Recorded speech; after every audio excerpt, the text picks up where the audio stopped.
සංසාර සාරෝග විනීතනී සං සන්නේත සාතං සුචිසාරදී සං සන්දේරකං සොන්න තනුපලාසං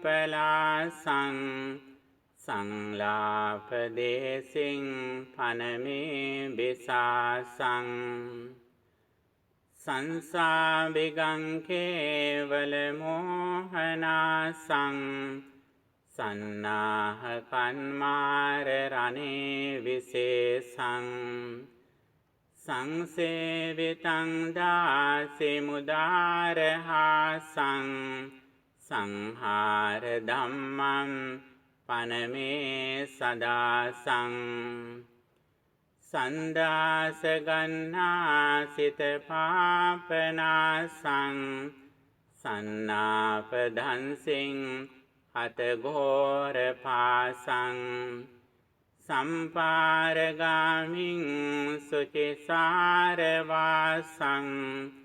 සංවාර සංඝං පනමේ රසාසං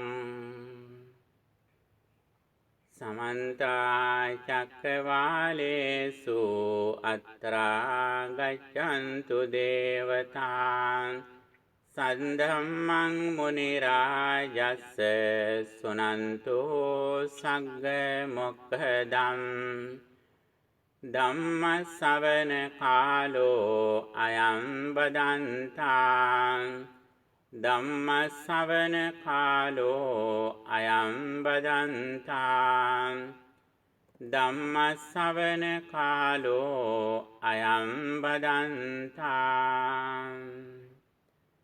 නමෝ තස්ස භගවතෝ අරහතෝ සම්මා සම්බුද්දස්ස නමෝ තස්ස භගවතෝ අරහතෝ සම්මා සම්බුද්දස්ස නමෝ තස්ස භගවතෝ අරහතෝ සම්මා සම්බුද්දස්ස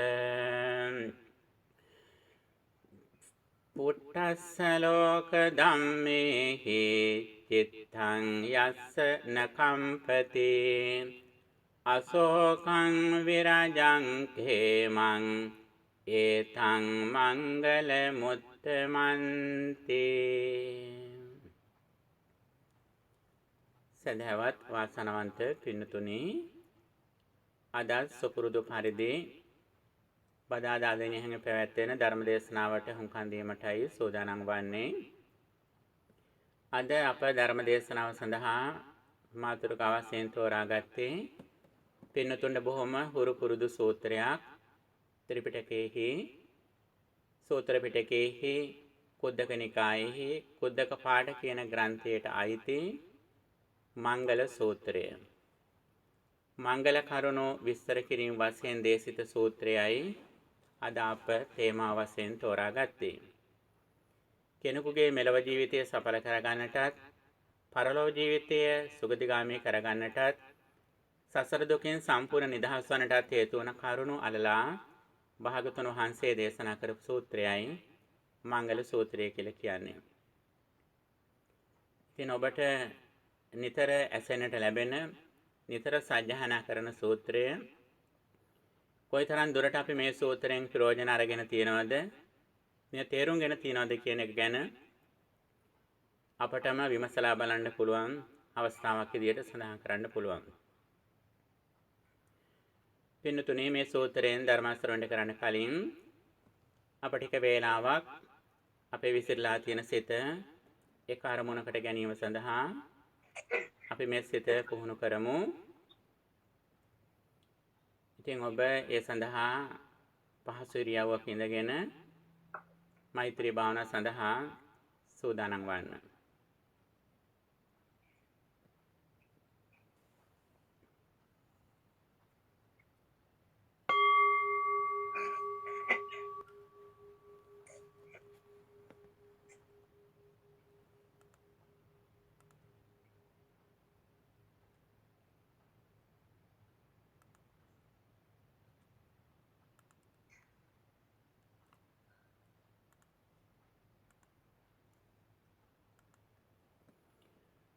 දැන් පින්නතුනේ ශරීරය සැහැල්ලුවෙන් තියාගෙන ඔබේ සිරුර ඍජුව තියාගන්න.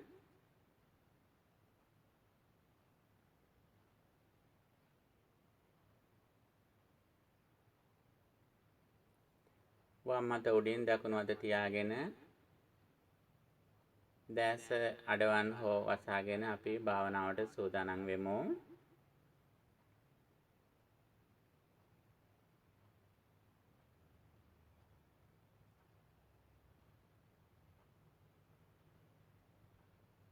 හුස්මක් ඉහළට අරගෙන ඔබ ටික වේලාවක් හුස්ම තියාගෙන ඉඳලා නැවත සෙමෙන් හුස්ම පිට කරන්න.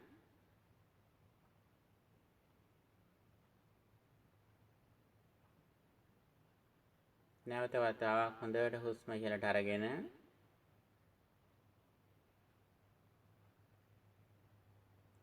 හුස්ම රඳවාගෙන ඉඳලා නැවත හිමින් පිට කරන්න.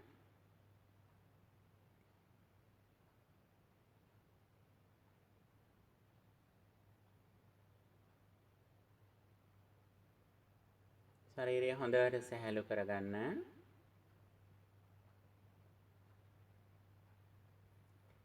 ඔබ ඉඳගෙන සිටින ඉරියව්ව ගැන මදක් සිහිපත් කරන්න. දෙපා සිට හිස දක්වාත් හිස සිට දෙපා දක්වාත් ඉඳගෙන ඉන්න ඉරියව්ව ගැන හොඳ අවධානයෙන් ඉන්න.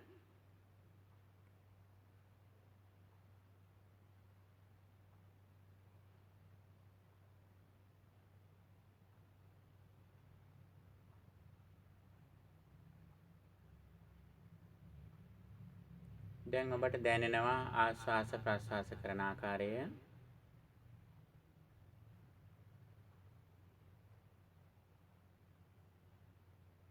ඒත් එක්කම ඔබේ අවධානය නාසය ආශ්‍රිතව තියාගන්න.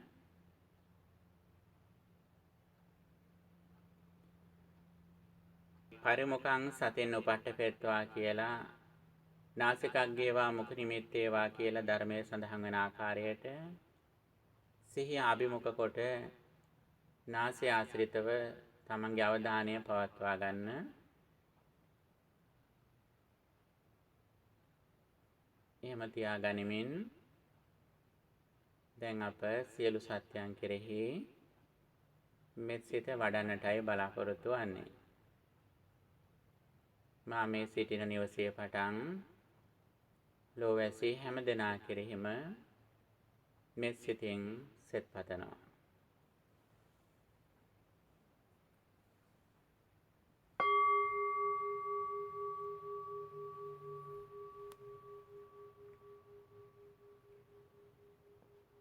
මෙම නිවසෙහි වෙසෙන සියලු සත්වයෝ නිදුක් වෙත්වා නිරෝගී වෙත්වා සුවපත් වෙත්වා ශාන්ත සුවයට පත් වෙත්වා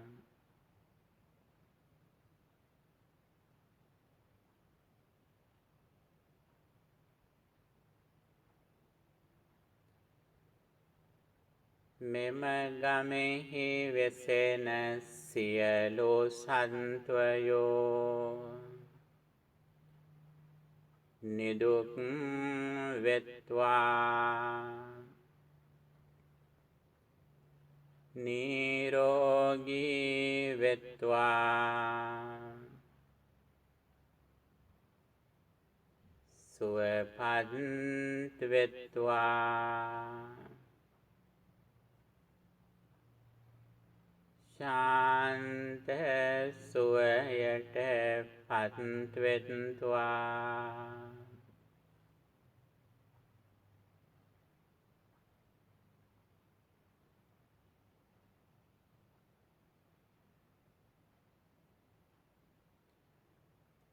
නැගෙනහිර දිසාවෙහි වෙසෙන සියලු සත්වයෝ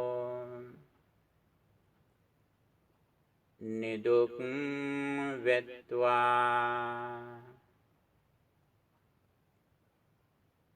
නිරෝගී වෙත්වා සුවපත් වෙත්වා ශාන්ත සුවයට පත් වෙත්වා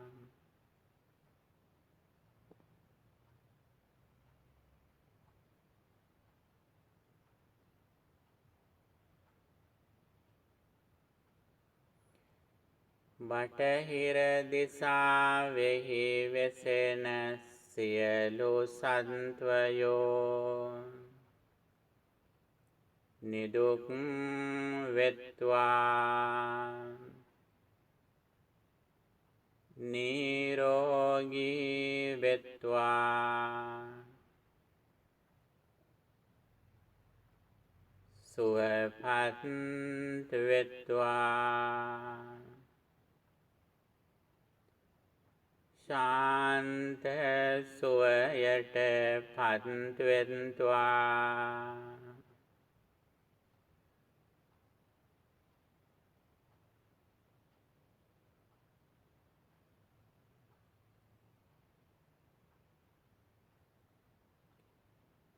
උතුරු දිසාවෙහි වෙසෙන සියලු සත්වයෝ නිදුක් වෙත්වා නිරෝගී වෙත්වා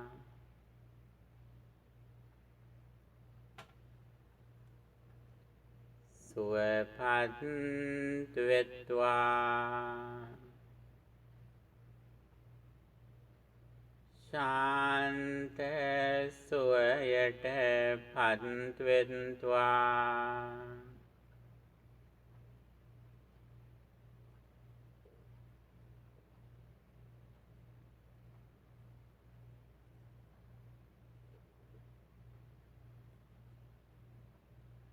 දකුණු දිසාවෙහි වෙසෙන සියලු සත්වයෝ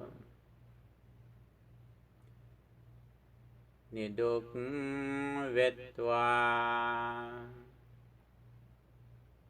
නිරෝගී වෙත්වා සුවපත් වෙත්වා ශාන්ත සුවයට පත් වෙත්වා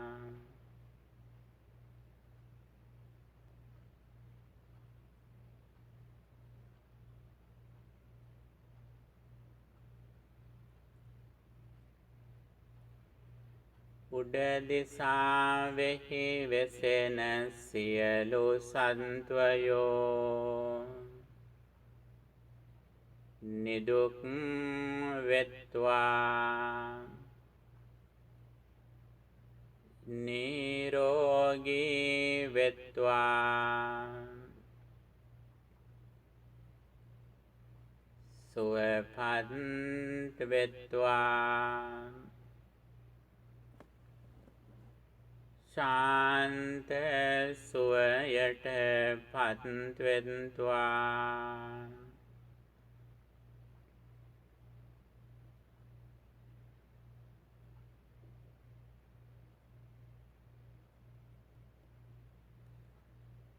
යට දිසාවෙහි වෙසෙන සියලු සත්වයෝ නිදුක් වෙත්වා නිරෝගී වෙත්වා සුවපත් වෙත්වා ශාන්ත සුවයට පත්වෙත්වා.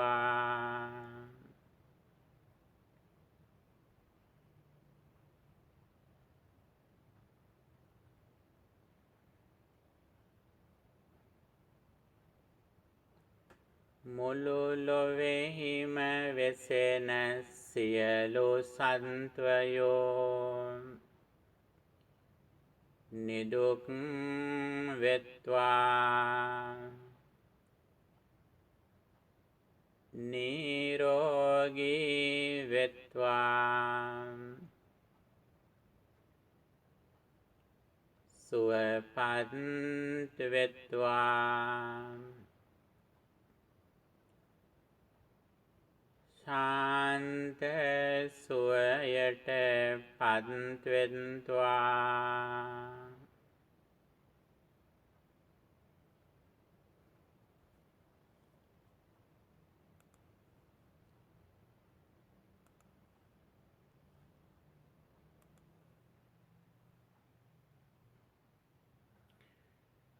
ලෝවැසි සියලු සත්වයන් මගේම මිතුරන්, මගේම ඥාතීන්, මගේම දරුවන්සේ දකිමින් මා ඒ හැමට මෙත් සිතින් සෙත් පතනවා. ලෝවෙසෙන හැම දෙනාම අතීත භවයන්හි මගේම ඥාතීන්, මගේම දරුවන්සේ වාසය කළාය. ඒ හැම දෙනාගේම යහපත දියුණුව මා නිරතුරුව ප්‍රාර්ථනා කරනවා. ලෝවැසි හැමට මෙත් සිතින් සෙත් පතමින් මට හැකි උපරිමෙන් ඒ අයට උපකාර කිරීම සඳහා මා කටයුතු කරනවා.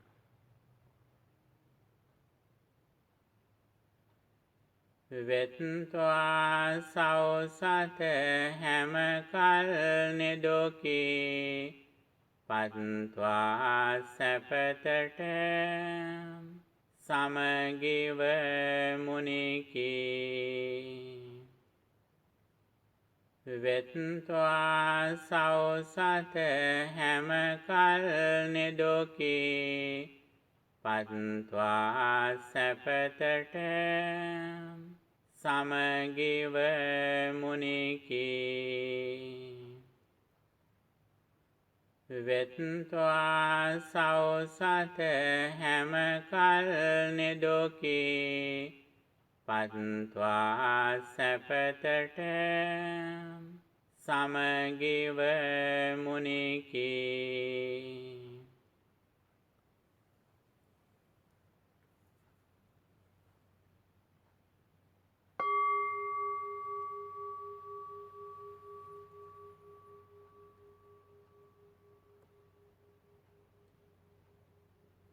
භාවනා වඩන මේ කාලය තුල හැම මොහොතකම මගේ කය හටගෙන නිරුද්ධ වීමටපත් වුණා.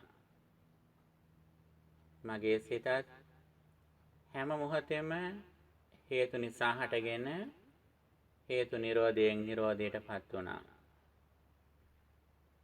ඇතිවීම නැතිවීම මගේ කය හා සිතෙහි ස්වභාවයයි. මනසේ තියෙන ස්වභාවය අනුව හැම මොහොතකම හේතු වල ප්‍රතිඵලයක් වශයෙන් ඇස නැත්තම් පෙනීමේ හැකියාව හටගෙන නිරුද්ධ වෙනවා.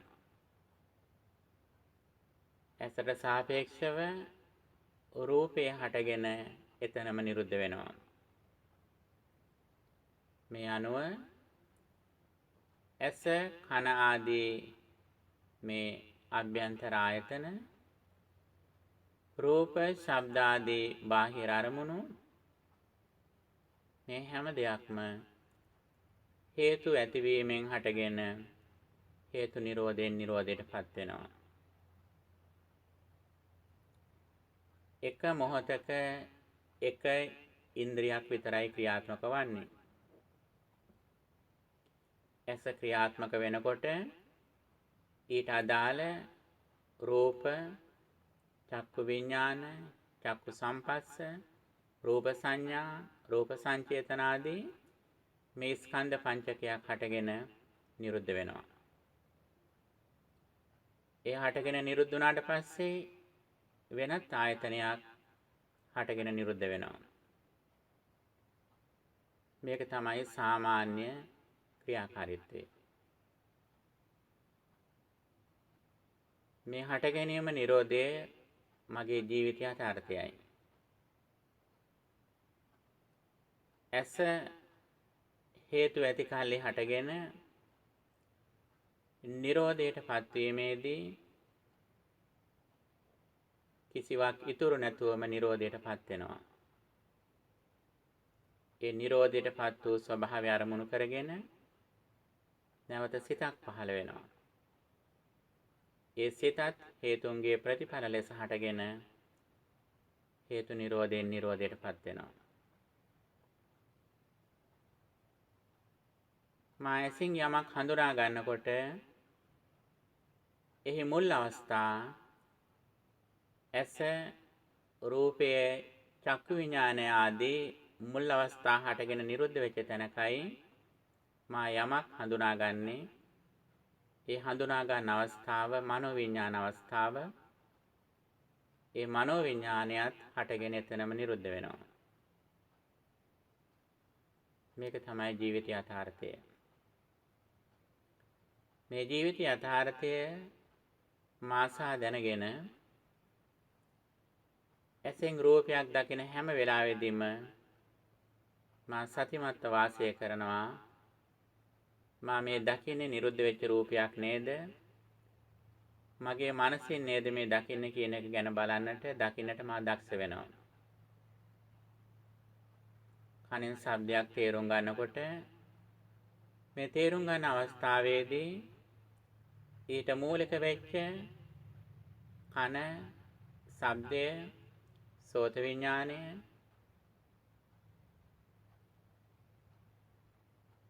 සද්ද සංඥා, සද්ද සංචේතන මේ සියලුම අවස්ථා නිරුද්ධ වෙච්ච මොහොතක නේද මා මනසින් මේක දකින්නේ කියලා මා ඊටාම අවධානයෙන් කාලය ගත කරනවා. නාසය, දිව, ශරීරය ආදී සෙසු ආයතන වලින් යමක් තේරුම් ගන්නකොටත් අපේ තේරුම් ගන්නේ මනසින් කියලා වටහා ගන්නට මා උපරිම උත්සාහ කරනවා. හැම වෙලාවෙම මගේ ජීවිතය කියන්නේ රූප, වේදනා, සංඥා, සංඛාර, විඥාන කියන මේ ස්කන්ධ පංචකයක් නේද? ඒ වගේම මේ ස්කන්ධ පංචකය අතීත විපාක හැටියට ලැබෙන මේ ස්කන්ධ පංචකය මා තේරුම් ගන්න අවස්ථාවේදී රූපස්කන්ධයේ සම්පූර්ණයෙන්ම නිරුද්ධ වෙලා නේද තියෙන්නේ කියන එක ගැන මා දිනෙන් දින අවධානය යොමු කරනවා. එහෙම කරන්න මගේ සිත රූපයෙන් නිදහස් වෙනවා. රූපයෙන් නිදහස් වුණු පමණට ලෙඩවීම, මහලුවීම, මරණ, ප්‍රිය විප්‍රයෝග ආදී මේ දුකේ නිදහස් වන ආකාරය ගැන මා නුවණින් ප්‍රායෝගිකව මාත් විඳිනවා. රූපේ නිදහස් වීම දකින මා මනසිනුත් නිදහස් වෙනවා. මේ රූපය නුවණින් දකින මගේ මනසත් මේ මොහොතේ හටගෙන නිරුද්ධ වෙන මනෝ විඥානයක් නේද මේ තියෙන්නේ කියලා මා නාමයේ පැත්තෙනුත් විඥානයේ පැත්තෙනුත් නිදහස් වෙනවා. ලෝකේ හැම මොහොතකම තියෙන්නේ හේතු ඇති කල්ලි හටගෙන හේතු නිරුද්ධ වීමෙන් නිරුද්ධ වෙන මේ යථාර්ථය නේද කියලා මා දකිනකොට එක අතකින් රූපයන් තේනොත් අනිත් අතින් නාමයන් තේනොත් මා නිදහසට විමුක්තියටපත් වෙනවා. දිනෙන් දින මේ පිළිබඳව අවධානය යොමු කරන මගේ සිත ක්‍රමයෙන් දුකේ නිදහස් වන ආකාරයත් ධර්මයේ සාන්දෘෂ්ටික බවත් අකාලික බවත් අත්විඳිමින් මා නිතිපතා මේ ධර්ම මාර්ගයේහි ඉදිරිය බලා පියවර නගමින් ලැබුවා වූ මේ උතුම් මිනිස් භවෙන් අති දුර්ලභ වූ බුද්ධෝත්පාදයෙන් ෂණ සම්පත්තියෙන් උපරිම ඵල නෙලා ගැනීමට නිරතුරුව අඛණ්ඩව සිහිය හා නුවණ භාවිත කරනවා.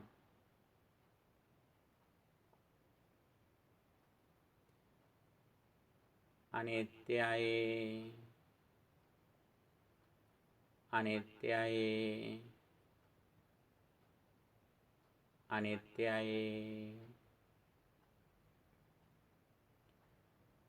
සම්බේ සංඛාරා අනිච්ඡාති යදා පඤ්ඤාය පස්සති අත නිබ්බින්දති දුක්ඛේ ඒස මග්ගෝ විසුද්ධියා සම්බේ සංඛාරා දුක්ඛාති යදා පඤ්ඤාය පස්සති අත නිබ්බින්දති දුක්ඛේ ඒස මග්ගෝ විසුද්ධියා සම්බේ ධම්මා අනාත්තාති යදා පඤ්ඤාය පස්සති අත නිබ්බින්දති දුක්ඛේ ඒස මග්ගෝ විසුද්ධියා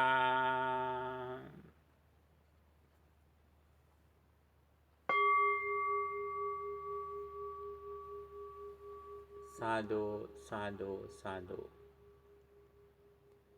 සදහවත් වාසනාවන්ත පින්නතුනි, අදත් අප බලාපොරොත්තු වන්නේ සතිපදා සිද කෙරෙන ධර්ම දේශනාව ආරම්භ කරන්නටයි. මුලින් සඳහන් කළ විදියට අද අප මාතෘකාව වශයෙන් තෝරාගත්තේ කුද්දක නිකායෙහි මංගල සූත්‍රය. පින්නතුන්ට බොහොම හුරු පුරුදු සූත්‍රයක්. නිතර අප ආරක්ෂාව සඳහා සජ්ජහානා කරන 3 සූත්‍රයෙන් එක සූත්‍රයක් තමයි මංගල සූත්‍රය කියලා කියන්නේ. ඔබට හුඟක් පුරුදුයි 3 සූත්‍රය. මංගල සූත්‍රය, රතන සූත්‍රය, කරණිමෙත්ත සූත්‍රය කියන මේ සූත්‍ර 3 අප 3 සූත්‍රයේ විදියටයි සලකන්නේ. අපේ දෛනික ජීවිතයේහි ආශිර්වාදය සඳහා අප සජ්ජහානා කරන සූත්‍ර 3ක්. මේ වේකාතකින් සජ්ජහානා කළ අපට ආශිර්වාදය ලබා ගන්න පුළුවන්. එපමණක් නෙවෙයි, එහි එන කරුණු තේරුම් අරගෙන අපේ ජීවිතයට සම්බන්ධ කර ගනිමින් වඩාත්ම ජීවිතයේ අර්ථය ඵලය නෙලා ගන්නට පුළුවන්. බුදුරජාණන් වහන්සේ දේශනා කරපු ධර්මයෙන් අපට මඟ පෙන්වන්නේ එකතකින් අපේ මෙලව ජීවිතය සාර්ථක කරගන්න, ඒ වගේම මරණයෙන් මතු ජීවිතය සුගතිගාමී කරගන්න, අනිත් අතින් සසර දුකෙන් සම්පූර්ණ නිදහස් වන්නට හේතු වන චතුරාර්ය සත්‍ය ඉදිරිපත් කරලා දුකෙන් නිදහස් වෙන මාර්ගය පෙන්වා දීම.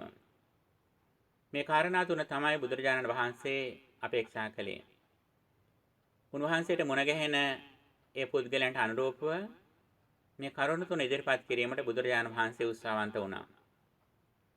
ඇතැම් විට කෙනෙක් මුණ ගැහෙනකොට බොහොම දුර්වල මට්ටමේ හිටියා.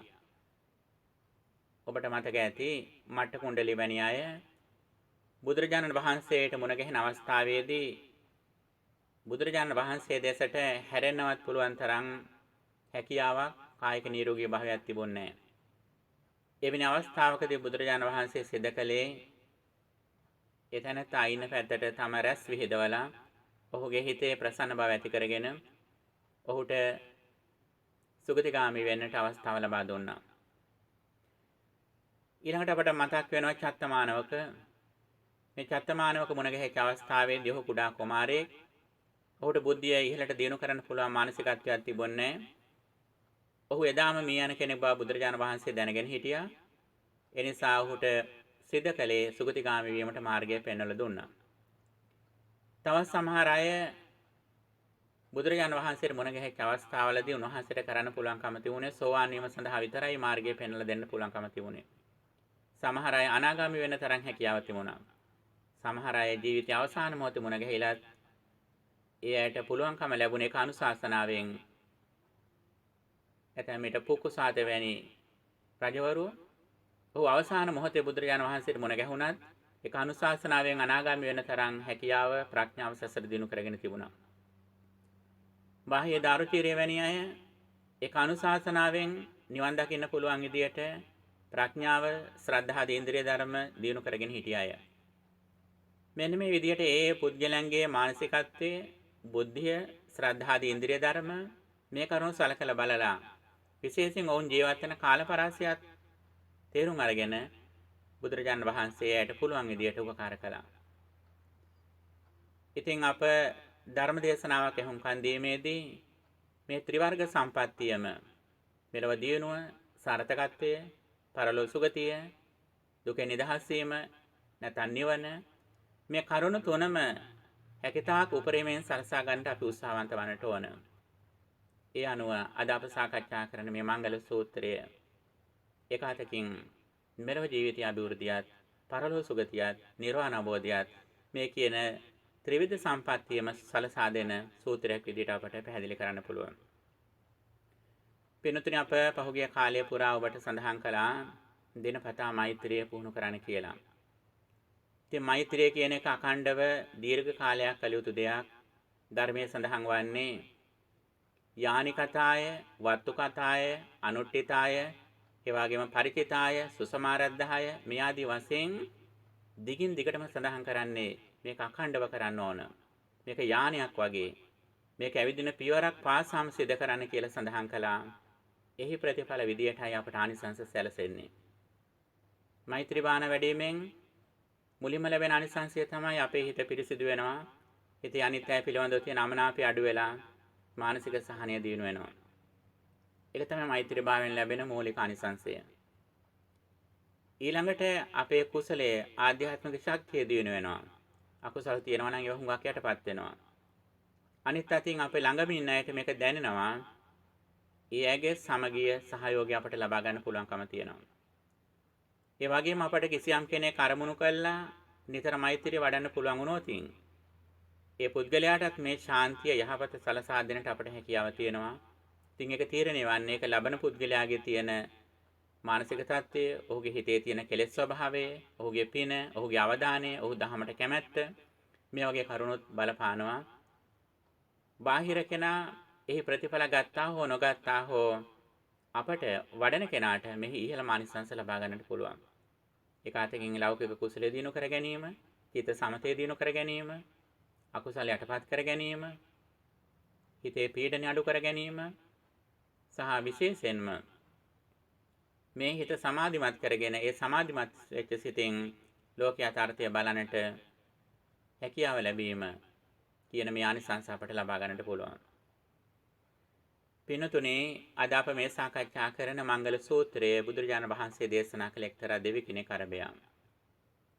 දිනක් රාත්‍රියේ යාමේ එක්තරා දෙවි කෙනෙක් බුදුරජාණන් වහන්සේ වෙත ඇවිල්ලා ප්‍රශ්නයක් කළා. බහෝ දේවා මනුස්සාච මංගලානි අචින්තයොම් ආකංකමානා සොත්තානං බ්‍රෝහි මංගල මුත්තමං. භාගතුන් වහන්සේ බොහෝ දෙව් මිනිසුන් මංගල කරුණ ගැන සිතනවා. යහපත ප්‍රාර්ථනා කරන්නා වූ අන්නේ අයට අන්නේ ඔවුන්ට මංගල කාරණා මොනවද කියලා විස්තර කරන්න කියලා. දෙව් මිනිසුන් හැමදෙනාම වෙනුවෙන් මේ දෙවියා ඉදිරිපත් වෙලා අහන ප්‍රශ්නයක්. මේක පිනුතුන් වර්තමානයේත් ලෝකේ තියෙන ප්‍රධානතම අරමුණක් වෙලා තියෙනවා. ලෝකයේ අය අද ආර්ථිකයෙන් අධ්‍යාපනයෙන් ඉහළට ගියාට පස්සේ ඔවුන් බලන ඔවුන්ගේ ජීවිත අභිලාෂය ඉහළ බලාපොරොත්තුව මොකද්ද කියලා. එතෙන්දී ඔවුන් සොයනවා ජීවිතයේ සැබෑ අර්ථය මොකද්ද කියලා. විශේෂයෙන් පසුගිය දශක ගාන තිස්සේම බටහිර සහ යුරෝපයේ මනෝවෛද්‍යවරුන්, මනෝවිද්‍යාඥයන්, උපදේශකයන් මේ එකතු වෙලා වාර ගානකදී සාකච්ඡා පවත්වලා තියෙනවා, පරිශන කළා තියෙනවා. දශක 4කට අධික කාලයක්. ඔවුන් ජීවිතයේහි ඉහළම පරමාර්ථ කුමක්ද කියලා සාකච්ඡා කළා තියෙනවා. එහි ප්‍රතිඵල වශයෙන් ඔවුන් කාරණා 3ක් ඉදිරිපත් කළා තියෙනවා. ඒ මොනවද?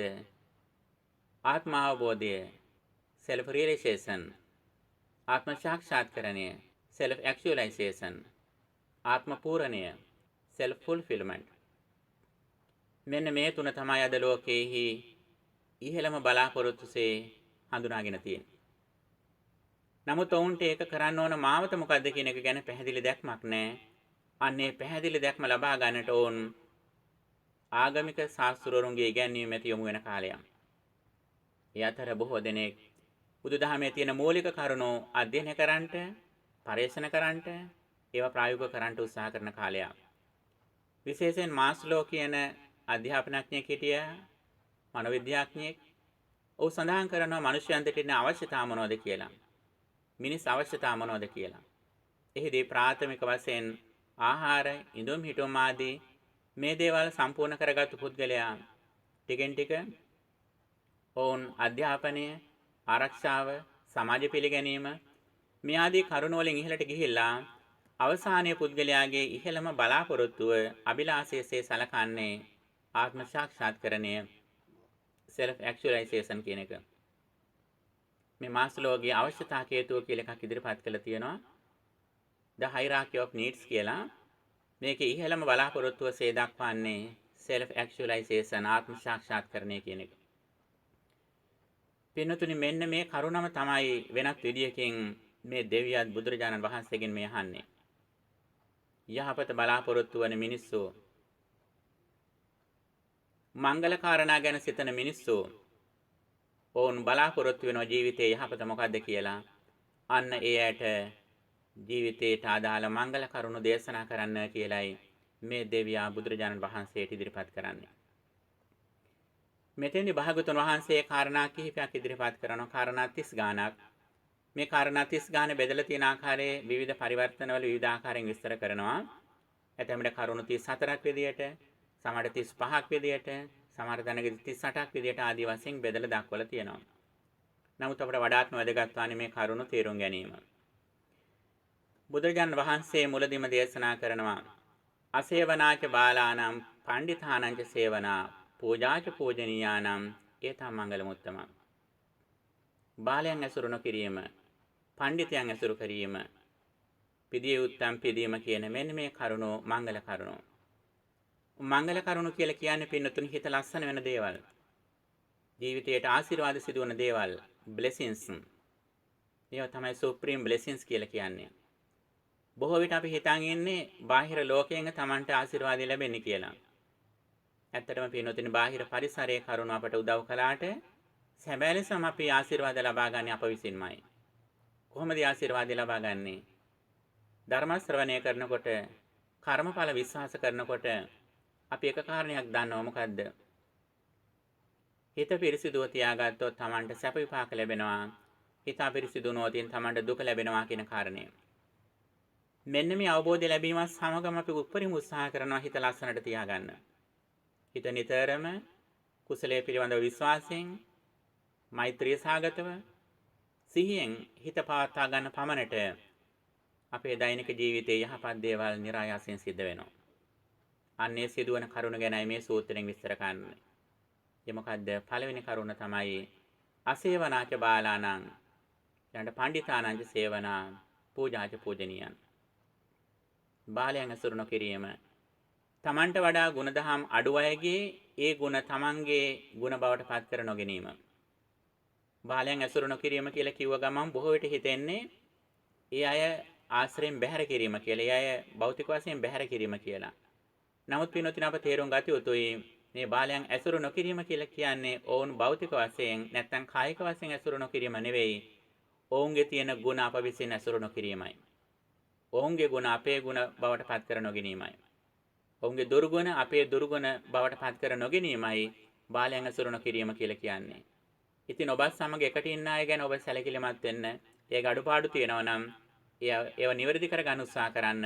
එහෙම බැරුණා තවම වශයෙන් ඒවා තමන් අනුගමනය නොකර ඉන්නට උත්සාහ ගන්න. ඒක තමයි බාලයන් අසුරන කිරීම කියලා කියන්නේ. අනිත් අතින් අපි දක්ෂ වෙන්නට ඕනේ එයටත් අපේ ගුණධම් දීලා ඒ ගුණයෙන් නුවණින් දිනු කරන්ට අපි කල්යාණ මිත්‍රත්වයෙන් පිට වෙන්නටත් ඕන. එහෙම වුණොත් ඒක මංගල කාරණයක් වෙනවා.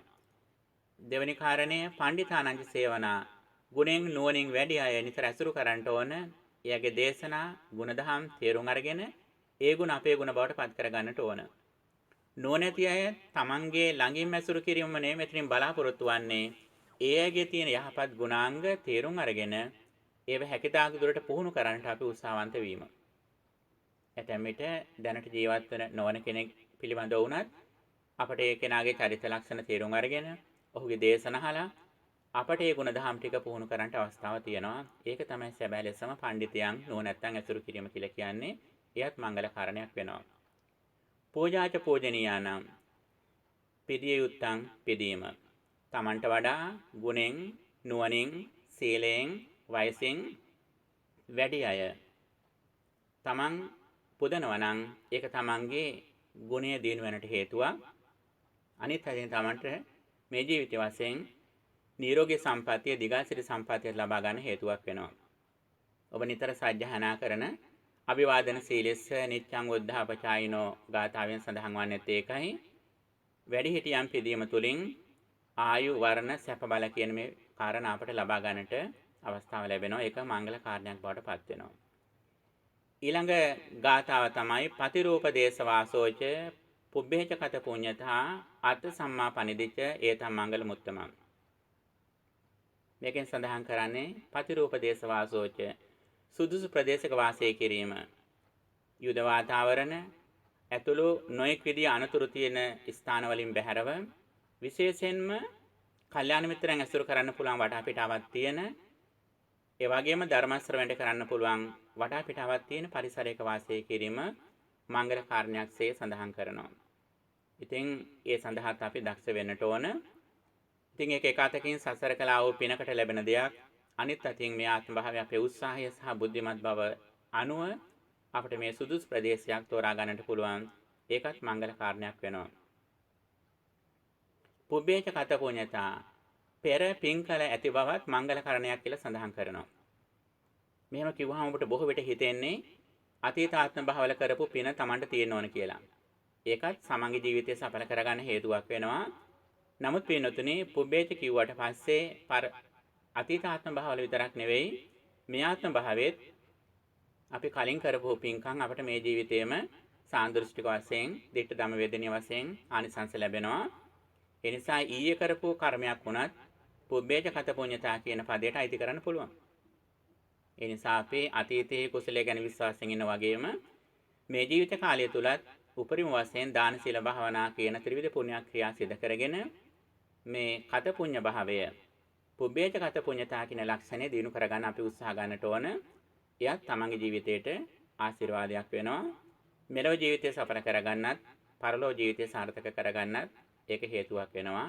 මේ පුබ්බේච කත පුඤ්ඤතා කියන ලක්ෂණය. ඊළඟ ලක්ෂණය අත්ත සම්මා පනිදිච. අත්ත කියන්නේ තමන්ගේ සිත යහපත්ව පිහිටුවා ගැනීම. අත්ත සම්මා පනිදිච. තමන්ගේ සිත මනාව පිහිටුවා ගැනීම අකුසලයෙන් බැහැර කළා කුසලයට අනුරූපව තමන්ගේ හිත නිරතුරුව රැකගන්න එක මංගල කාරණයක් කියලා සඳහන් කළා. හිත යහපත්ව පවත්වාගත්තු පමණටයි රාගයෙන්, ද්වේෂයෙන්, මෝහයෙන්, ඊර්ෂ්‍යාවෙන්, මාන ආදී මේ අකුසල දහම් වලින් හැකිතාක් හිත මුදවා ගන්නට උත්සාහ ගන්නට ඕන. එයත් මංගල කාරණයක් වෙනවා. අපේ ජීවිතයේ සතුට රඳා පවතින ප්‍රධාන කාරණයක් තමයි අපේ හිත කොයිතරම් ආකාරයෙන් යහපත්ව පවත්වා ගන්නවාද කියන කාරණය. බාහු සත්‍යංච සිප්පංච විනයෝච සුසික්ඛිතෝ සුභාසිතාච යාවාචා ඒතම් මංගල මුත්තමං. බාහු සත්‍යං බොහෝ ශාස්ත්‍ර දැනගෙන ඉඳීම. ඊළඟට සිප්පංච ශිල්ප ඉගෙනීම. දැන් මෙතන අධ්‍යාපනයේ කාරණා දෙකක් කියනවා. ශිල්ප කියන්නේ academic education, ඊළඟට සිප්පංච කියන්නේ vocational education, වෘත්ති අධ්‍යාපනය. මේ දෙකම ගැන මේ සූත්‍රයෙන් අවධානය යොමු කරලා තියෙනවා. ශාස්ත්‍රීය අධ්‍යාපනය කියන්නේ භාෂා ඥානය, විවිධ විෂයන් ඉගෙන ගැනීම. ශිල්ප කියන්නේ වෘත්තීය මට්ටමින් තමන්ගේ ඇති කරගන්නා ශාරීරික කුසලතාවලින් ඇති කරගන්නා වූ ඉගෙනීම් පද්ධතිය. මෙන්න මේ දෙක ගැනම සඳහන් කරන්නේ මේ දෙකෙන් දිනු වීම මෙලව ජීවිතය සඵල කරගන්නටත් ඒ ලබන අධ්‍යාපනයෙන් තමන්ගේ ගුණ නුවණ දිනු කරගන්නටත් තමන්ගේ ආර්ථිකය දැහැමිව දිනු කරගෙන පින්දහම් කරගන්නට ආධ්‍යාත්මික ජීවිතයට පිවිසෙන්නට මේක හේතුවක් වෙන නිසා එය මංගල කාරණයක් වශයෙන් සඳහන් කරලා තියෙනවා. විනයෝච සුසික්ඛිතෝ විනයානුකූල ජීවිතය කායික වාචික සංවරයෙන් ඇතිව විනයවත්ව මනාව ශික්ෂණ යුක්තව වාසය කිරීමත් මංගල කාරණයක් වෙනවා. සුභාසිතාකේ ආවාචා යහපත් වචන කතා කිරීම, ප්‍රිය වචන කතා කිරීම. බුදුදහමේ ප්‍රිය වචන කතා කිරීම කියලා කියන්නේ හුඟක් ලස්සන වචන කතා කිරීමම නෙවෙයි. ප්‍රිය වචනයක සඳහන් වන කාරණා කීපයක් තියෙනවා. ඒ තමයි ඒක සත්‍යයක් වෙන්න ඕන. අර්ථවත් වෙන්නට ඕන. අවස්ථානුකූල වෙන්නට ඕන. සත්‍ය වෙන්න ඕන. ඒක අර්ථවත් දෙයක් වෙන්නට ඕන. ඒක තැනට ගැළපෙන දෙයක් වෙන්නට ඕන. මෙන්න මේ කරුණ වලින් යුක්තවයි යමක් ප්‍රිය වචනයක් කියලා කියන්නේ. ඒක ප්‍රියමනාප දෙයක් වෙන්නටත් ඕන. හැබැයි ප්‍රියමනාප නොවුනත් සත්‍යයක් නම් අර්ථවත් නම් තැනට උචිත නම් ඒක සඳහන් කරන්න කියලා සඳහන් වෙනවා. අබේ රාජකුමාර සූත්‍රයේහි මේක ඊටාම පැහැදිලිව විස්තර වෙනවා. එතකොට සුභාසිත වචන කියන්නේ මොනවද?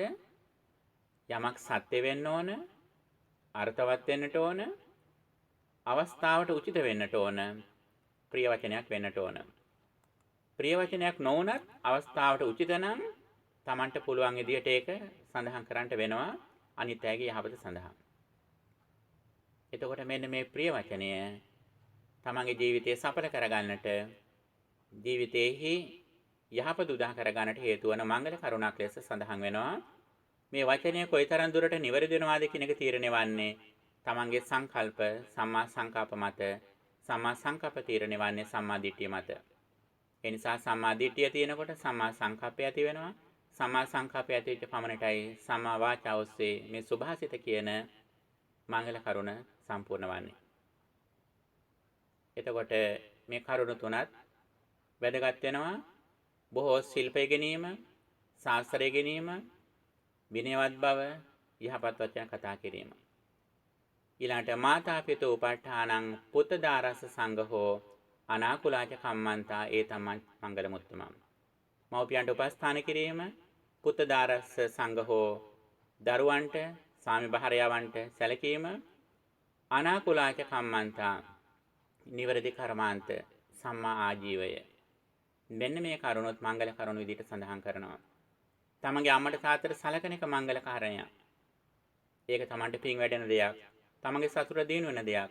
තමන්ගේ ගුණය වැඩෙන දෙයක්. තමන්ට ආශිර්වාදයක්. ඒ නිසා තමයි අපේ පෙරදිග වැසියන් විශේෂයෙන්ම තමන්ගේ අම්මා තාත්තා තමන්ගේ ළඟම තියාගෙන එයාට තමන්ගේ දෑතිම උපස්ථාන කරමින් ඒ අය ජීවිතය අවසන් වෙන තුරුම උපස්ථාන කරමින් මේ ආශිර්වාදය ලබා ගන්නේ මේ මංගල කාරණේ අපේ බෞද්ධ පින්නතුන් විශ්වාස කරන නිසා. පුතදාරස සංඝෝ තමන්ගේ දරුවන්ට දැහැමිව උපයන ධනයෙන් පෝෂණය කිරීම, ස්වාමි භාර්යාවන් සතුටටපත් කිරීම මෙයත් මංගල කාරණයක් විදිහට සඳහන් කරනවා.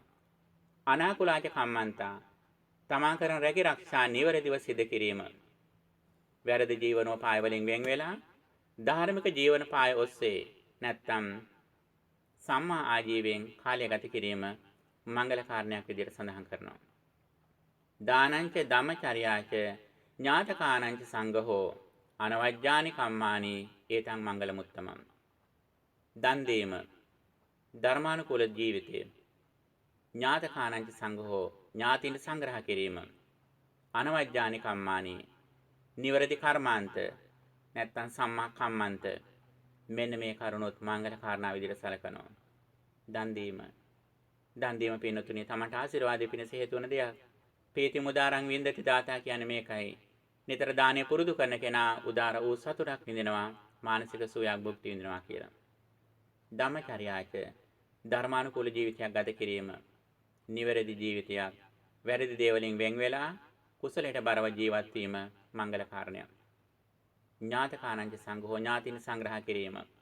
තමන් එක එකට ඥාතීන්ට ඒ ආර්ථිකයෙන් අඩුපාඩුකම් තියෙනවා නම් හැකි පමණින් උදව්වක් කරන්න. ලෙඩ වෙච්ච අය ඉන්නවා නම් පුළුවන් තරම් උපස්ථානයක් කරන්න. ඒ විතරක් නෙවෙයි ඥාතින්ට ඔබ සැබවින්ම උදව් කිරීම කියන්නේ මේ ජීවිතේට විතරක් උපකාර කිරීමක් නෙවෙයි. ඒ අයට ශ්‍රද්ධාව, සීලය, ශ්‍රුතවන්ත භාවය, ත්‍යාගවන්ත භාවය, ප්‍රඥාව මෙන්න මේ කරුණු දිනු වෙන විදියට යට උදව් කරන්න. ඔබේ අම්මට තාත්තට, දරුවන්ට, ස්වාමි භාර්යාවන්ට, සහෝදර සහෝදරියන්ට මෙයට ඔබ කරන සැබෑම උපකාරය වන්නේ ධර්ම ශ්‍රවණය කරන්නට අවස්ථාව ලබා දීලා එයාගේ ශ්‍රද්ධාව, සීලය, ගුණය, ධර්මඥානය, පරිත්‍යාගශීලීත්වය, ප්‍රඥාව මේව දිනු වෙන උදව් කරන්න. මේක තමයි සැබෑ ඥාති සංග්‍රහයසේ බුදුදහමෙන් සලකන්නේ. ඒ නිසා මේ අපි මංගල කරුණු සාකච්ඡා කරමින් ඉන්න අවස්ථාවේ මව්පියන්ට සැලකීම, දූ දරුවන්ට උදව් කිරීම, ඥාතීන්ට සංග්‍රහ කිරීම, අනවජ්ජානි කම්මානි නිවැරදි කටයුතු නැත්තම් සම්මා කම්මන්ත මෙන්න මේ කරුණොත් මංගල කාරණා විදියට සඳහන් කරනවා. ආරති විරති පාපා මජ්ජපානාච සංයමෝ. වැරදි වලින් වෙන්වීම ආරති විරති පාපා. මජ්ජපානාච සංයමෝ මද්ද්‍රව්‍ය භාවිතෙන් දුරු වීම. අප්පමාදෝච ධම්මේසු ධර්මෙහි අප්‍රමාදී බව. මෙන්න මේ කරුණොත් මංගල කරුණු විදියට සඳහන් කරනවා. අයහපතෙන් වෙන් වෙච්ච පමණට තමන්ගේ ජීවිතයට ආශිර්වාද ලැබෙනවා. මෙය තමන්ගේ ජීවිතයේ මංගල කාරණයක් බවට පත් වෙනවා. මජ්ජපානාච සංයමෝ මත්පැනින් වෙන්වීම. බොහෝ දෙනෙක් මත්පැන් භාවිතයේ මංගල කරුණක් විදිහට සැලකන්නේ. නමුත් බුදුදහම ඒක අයහපත් දෙයක් විදිහට සැලකන්නේ. ඒකෙන් වෙන්වීමයි මංගල කාරණයක් විදිහට සැලකන්නේ. ඉතින් ඒක තමන්ගේ ගෙදර ජීවිතය සාමකාමී කරගන්නට, තමන්ගේ සෞඛ්‍යය ආරක්ෂා කරගන්නට, තමන්ගේ මිල මුදල් ඉතුරු කරගන්නට, ඥාතීන්ගේ සමගිය දිනු කරගන්නට මේ ආදි වශයෙන් කාරණා බොහොමයකට හේතු වන දෙයක් තමයි මත් වතුර හා මත්ද්‍රව්‍ය භාවිතයෙන් වෙන් වී සිටීම. අප්‍රමාදෝච ධම්මේසු ධර්මෙහි අප්‍රමාදීව කාලය ගත කිරීම නැත්නම් සතිමත්ව කාලය ගත කිරීම මංගල කාරණයක් වශයෙන් දේශනා කරනවා. ගාරවෝච නිවාතෝච සන්තුට්ඨීච කතඤ්ඤුතා කාලේන ධම්ම ශ්‍රවණං ඒතම් මංගල මුත්තමං.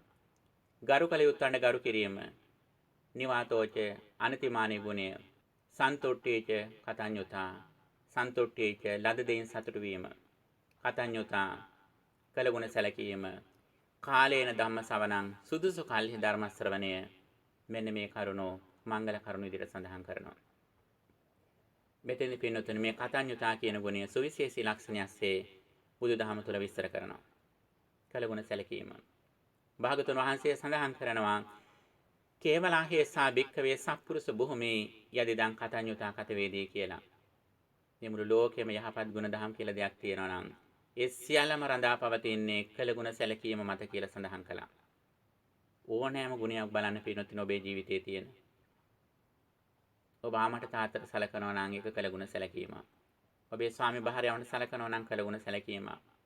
ඔබේ රැකියාව හරියට කරනවා නම් ඒකත් ඔබේ ලබන වැටුපට කරන කළ ගුණ සැලකීම. වැඩි දෙයක් තබා පින්නතුනි ඔබේ ශරීරය පිරිසුදු කර ගන්නවා නම් ඒකත් කළ ගුණ සැලකීම. ඔබේ නිවස සුද්ධ පවිත්‍ර කිරීම, ඔබේ වාහනේ හේදීම මේ හැම දෙයකම පදනම කළ ගුණ සැලකීම වශයෙන් සඳහන් කරන්න පුළුවන්. කළ ගුණ සලකන අය අප කිහිප දෙනෙක් ඉන්නවා.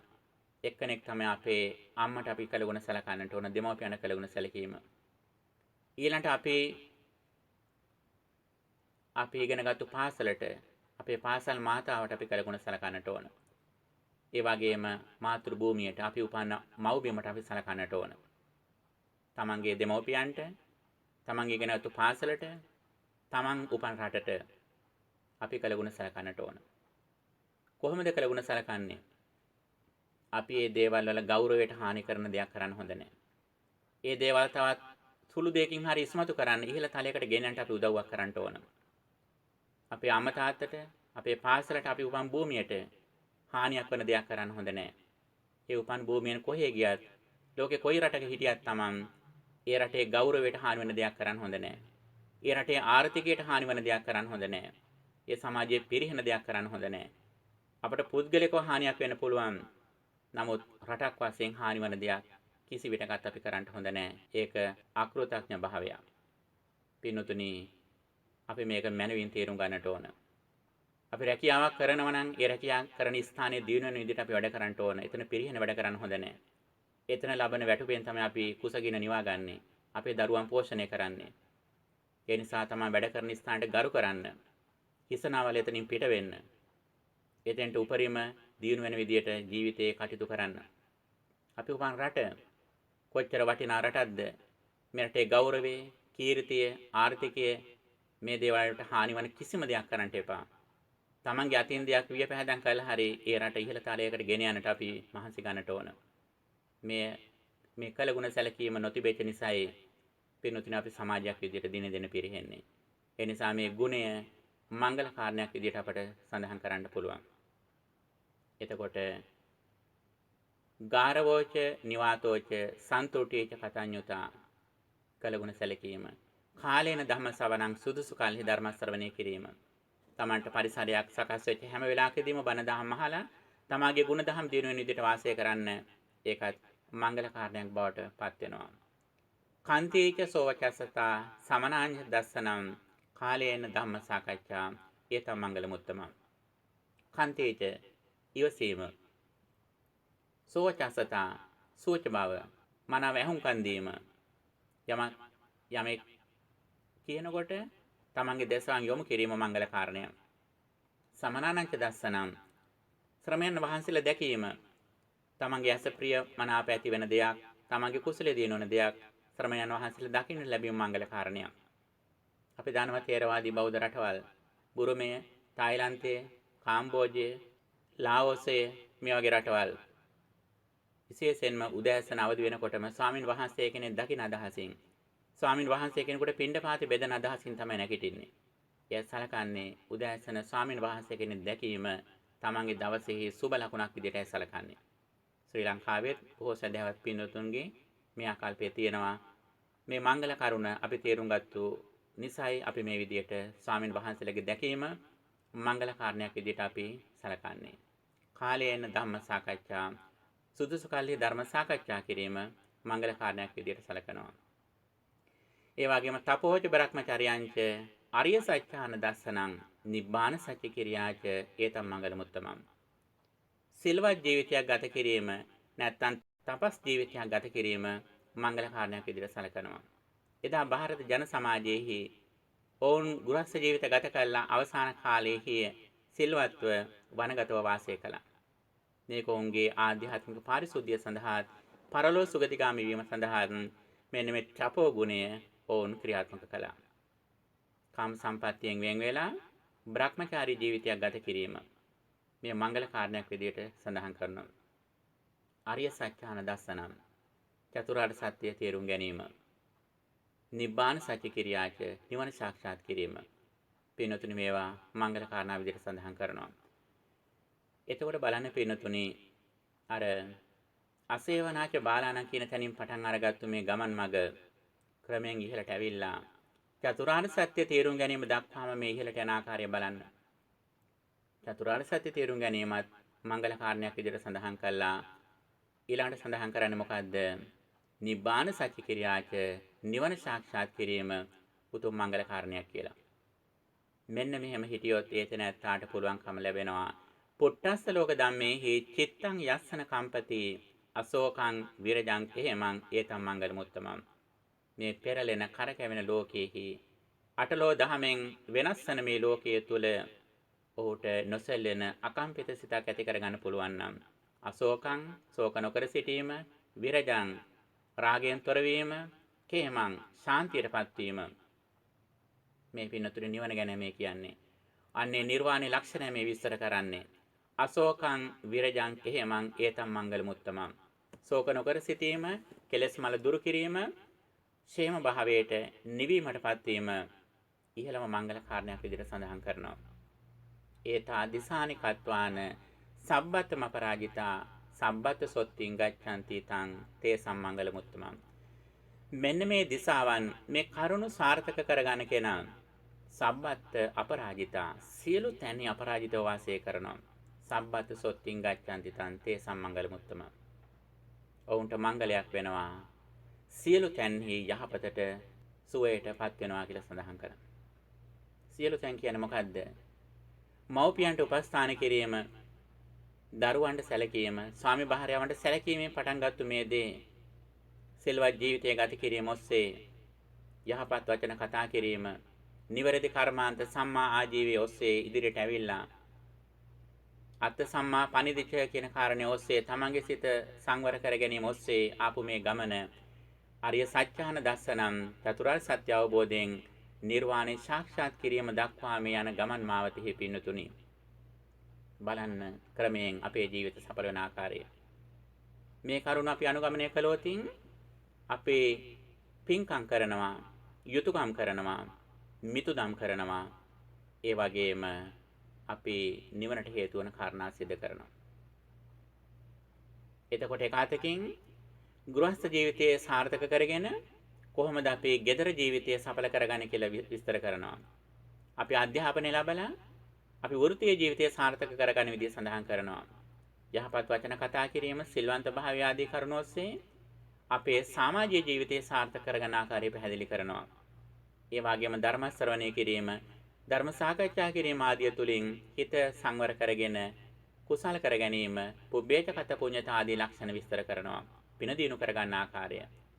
මේ විදියට ලෝක සම්මත ජීවිතය සාර්ථක කරගෙන පරලෝ ජීවිතය සඵල කරගෙන ඒ විතරක් නෙවෙයි මුළු සංසාර චක්‍රයම නිදහස් වන ආකාරය චතුරාර්ය සත්‍ය පිළිබඳව දේශනා කරලා එයින් අටලෝ දහම අභියස, ලාභ අලාභ, යස අයස, ප්‍රශංසා නින්දා, සැප දුක් කියන මෙන්න මේ කරුණු අභියස කිසිදු ලෙසකින් කම්පාවට, ශෝකයට, සැලවීමට පත් නොවන විදියෙහි අකම්පිත සිතක් ප්‍රඥාවෙන් බැබලී ගිය ජීවිතයකට මග හසර විවර කළ දෙන උතුම් සූත්‍රයක් තමයි මේ මංගල සූත්‍රය කියලා කියන්නේ. ඉතින් පින්නතුනි අපට හැකියාව තිබුණොත් මේ කරුණ අපේ ජීවිතයට සම්බන්ධ කරගන්න. ඒ සම්බන්ධ කරගත්තු පමණට Taman දිනෙන් දින ඉදිරියට යන ආකාරය Tamanට දැක ගන්න පුළුවන්. ඒක පින්නතුනි තාම සරල දෙය ඉඳන් ඉහළම මට්ටම කරා මේ යනවා. බොහෝ විට ඇතැම් පින්නතුන් සඳහන් කරන දෙයක් තමයි මේ ධර්මයේ අපට මෙලොව ජීවිතය සාර්ථක කරගන්න වැඩිම දෙයක් වුණොත් පරලෝ සුගතිගාමි වෙන හේතු වන දෙයක් කියලා. නමුත් පින්නතුනි මේ සූත්‍ර විමසලා බලනකොට පේන දෙයක් තමයි මේ ධර්මයේ හුදෙක් මෙලොව ජීවිතය සාර්ථක කරගෙන දරුවන්ගේ වැඩ කටයුතු සඵල කරගෙන සමගියෙන් ඉඳලා මිය යන දහමක් නෙමෙයි මේක. මේ දහම පරලෝ සුගතිගාමීන්ට මාර්ගයේ පෙන්වලා දෙන දහමක්. ඒ විතරක් නෙවෙයි ගිහි ගෙදර ඉඳගෙනම නිවන් මාර්ගයත් ගමන් කරන්න තියෙන දහමක් මේක. චතුරාර්ය සත්‍ය තේරුම් අරගෙන ජීවිතේ වඩාත්ම අර්ථවත් වෙන විදියට ජීවිතය හසුරවා ගන්න කලමනාකරණය කරගන්න තියෙන දහමකුයි ඔබටත් මටත් මේ ලැබිලා තියෙන්නේ කියන එක ගැන අපි නිතරම අවධානය යොමු කරන්න වෙනවා පින්නතුනි.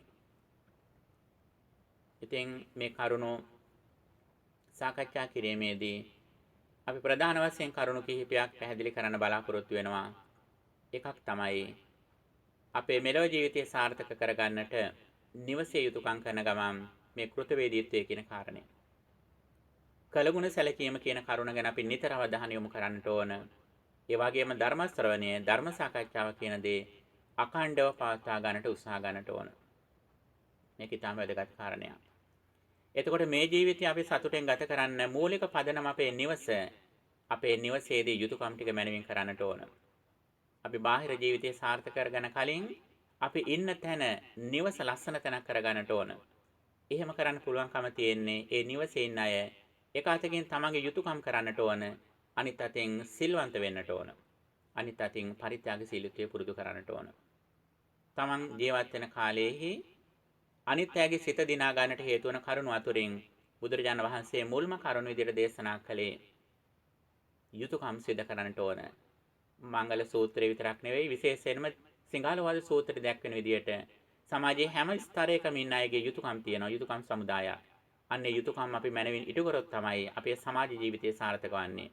විශේෂයෙන් නිවසේදී ස්වාමි පුරුෂයා භාර්යාවටත්, භාර්යාව ස්වාමි පුරුෂයාටත්, දෙමාපියෝ දරුවන්ටත්, දරුවන් දෙමාපියන්ටත් ආදී වශයෙන් මේ යුතුයකම් නිවස තුළ මනවින් ඉෂ්ට වෙන්නට ඕන.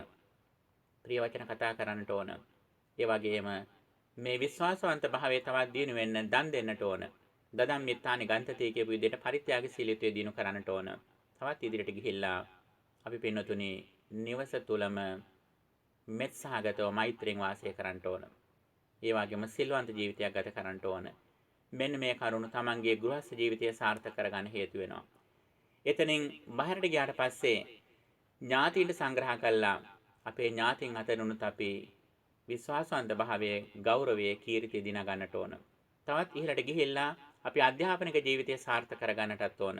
වෘත්තීය ජීවිතය සඵල කරගන්නටත් ඕන. නිවැරදි කර්මාන්ත සිද්ධ කළා දැහැමිව දානෙ උපයන්නටත් ඕන. අනිත් අතින් ටිකෙන් ටික ධර්ම ශ්‍රවණයට පෙළඹෙලා අපි ධර්මානුකූල ජීවිතයක් ගත කරන්න ඕනේ. ඇයි ඒකට හේතුව? ධම්මෝ හවේ රක්ඛති ධම්මචාරින් කියපු විදිහට ධර්මය රකින්න කෙනා ධර්මයෙන් ආරක්ෂා කරනවා කියන කාරණය. ඒ හුදෙක් අපේ භෞතික ශරීරය විතරක් නෙවෙයි අපේ සිත ආරක්ෂා කළ දීලා අපට අකුසල් හිතට නොයන විදිහටත් පරලෝ දුගතිගාමී නොවන විදිහටත් අපේ මනස හදන්නේ මේ ධර්මය තුලින්. ඊහතර පිනුතුනි විශේෂයෙන්ම අරිය සත්‍යාන දස්සනම් ලෝකේ බොහෝ දෙනෙක් බියෙන් සැකෙන් ඉන්න කාලයක්. අන්නේ බිය සැක දුරු කරගන්නට හේතු වන ප්‍රධානතම දෙයක් විදියට ධර්මයේ සඳහන් වන්නේ මේ චතුරාර්ය සත්‍ය තේරුම් ගැනීම. දුක කියන්නේ මොකද්ද? දුකට හේතුව කියන්නේ මොකද්ද? දුකේ නිරෝධය මොකද්ද? ඊට මාර්ගය මොකද්ද කියන කාරණය. පින්තුනි මෙතෙන්දි දුක කියන්නේ මොකද්ද? දුක කියන්නේ අපේ ඇසට රූපයක් පේන මුල් අවස්ථාව ඒ ස්කන්ධ පංචකේ හට ගැනීම.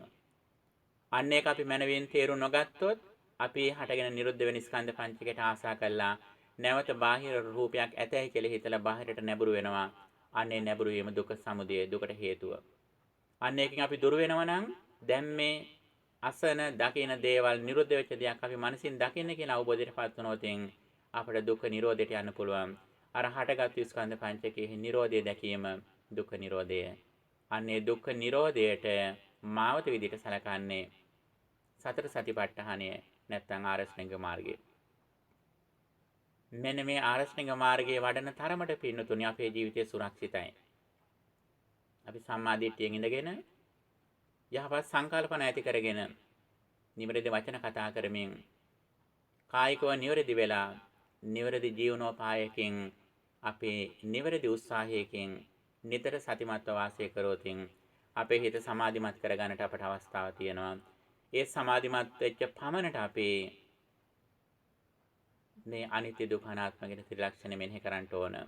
ඒ මෙනෙහි කරන පමණට අපට පේනවා අපි මේ දකින අහන රූප මේ වෙලාවේ නිරුද්ධ වෙලා ලෝකේ තියෙන කියලා දකිනවා. ඒක දකින පමණට අපි බාහිර රූප වෙනස් වෙද්දී අපි කම්පාවටපත් වෙන්නේ. ශෝක කරන්නේ අපි. බාහිර රූපයත් තුලින් කෙලෙස් ඇති කරගන්නේ. අපි හැම මොහොතෙම ගත කරන්නේ මේ නිරුද්ධ වෙච්ච රූපයක් එක්ක නේද අපි මේ ගනුදෙනු කරන්නේ කියලා අපට තේරෙනවා. ඒ තේරෙන පමණට අපි රූපෙන් නිදහස් වෙනවා. රූපෙන් නිදහස් වෙච්ච පමණට ජරා මරණ වලින් නිදහස් වෙන්න පුළුවන්කම තියෙනවා. ඒ විතරක් නෙවෙයි අපේ මනස පැත්තෙනොත් නිදහස් වෙන්නට ඕන. මේ ලෝකයේ දකින මනසත් මේ මොහොතේ හේතු නිසා හටගෙන නිරුද්ධ වෙන මනසක් අපි මේ පරිහරණය කරන්න කියලා දැක්කොත් මනස පැත්තෙනොත් අපට නිදහස් වෙන්න පුළුවන්. යත්තනාමංච රූපංච අසීසං උපරුජ්ජති කියලා සඳහන් කරන්නේ මේකයි. යම් කිසි තැනක නාමයත් රූපයත් දෙකේම නිදහස් වෙන්න පුළුවන් නම් මේක තමයි සම්පූර්ණ දුකේ නිදහස් වෙන මාර්ගයේ බුදුරජාණන් වහන්සේ දැක්කේ විස්තර කළේ. මෙන්න මේ අවබෝධය ලැබු පමණට එක පැත්තකින් අපි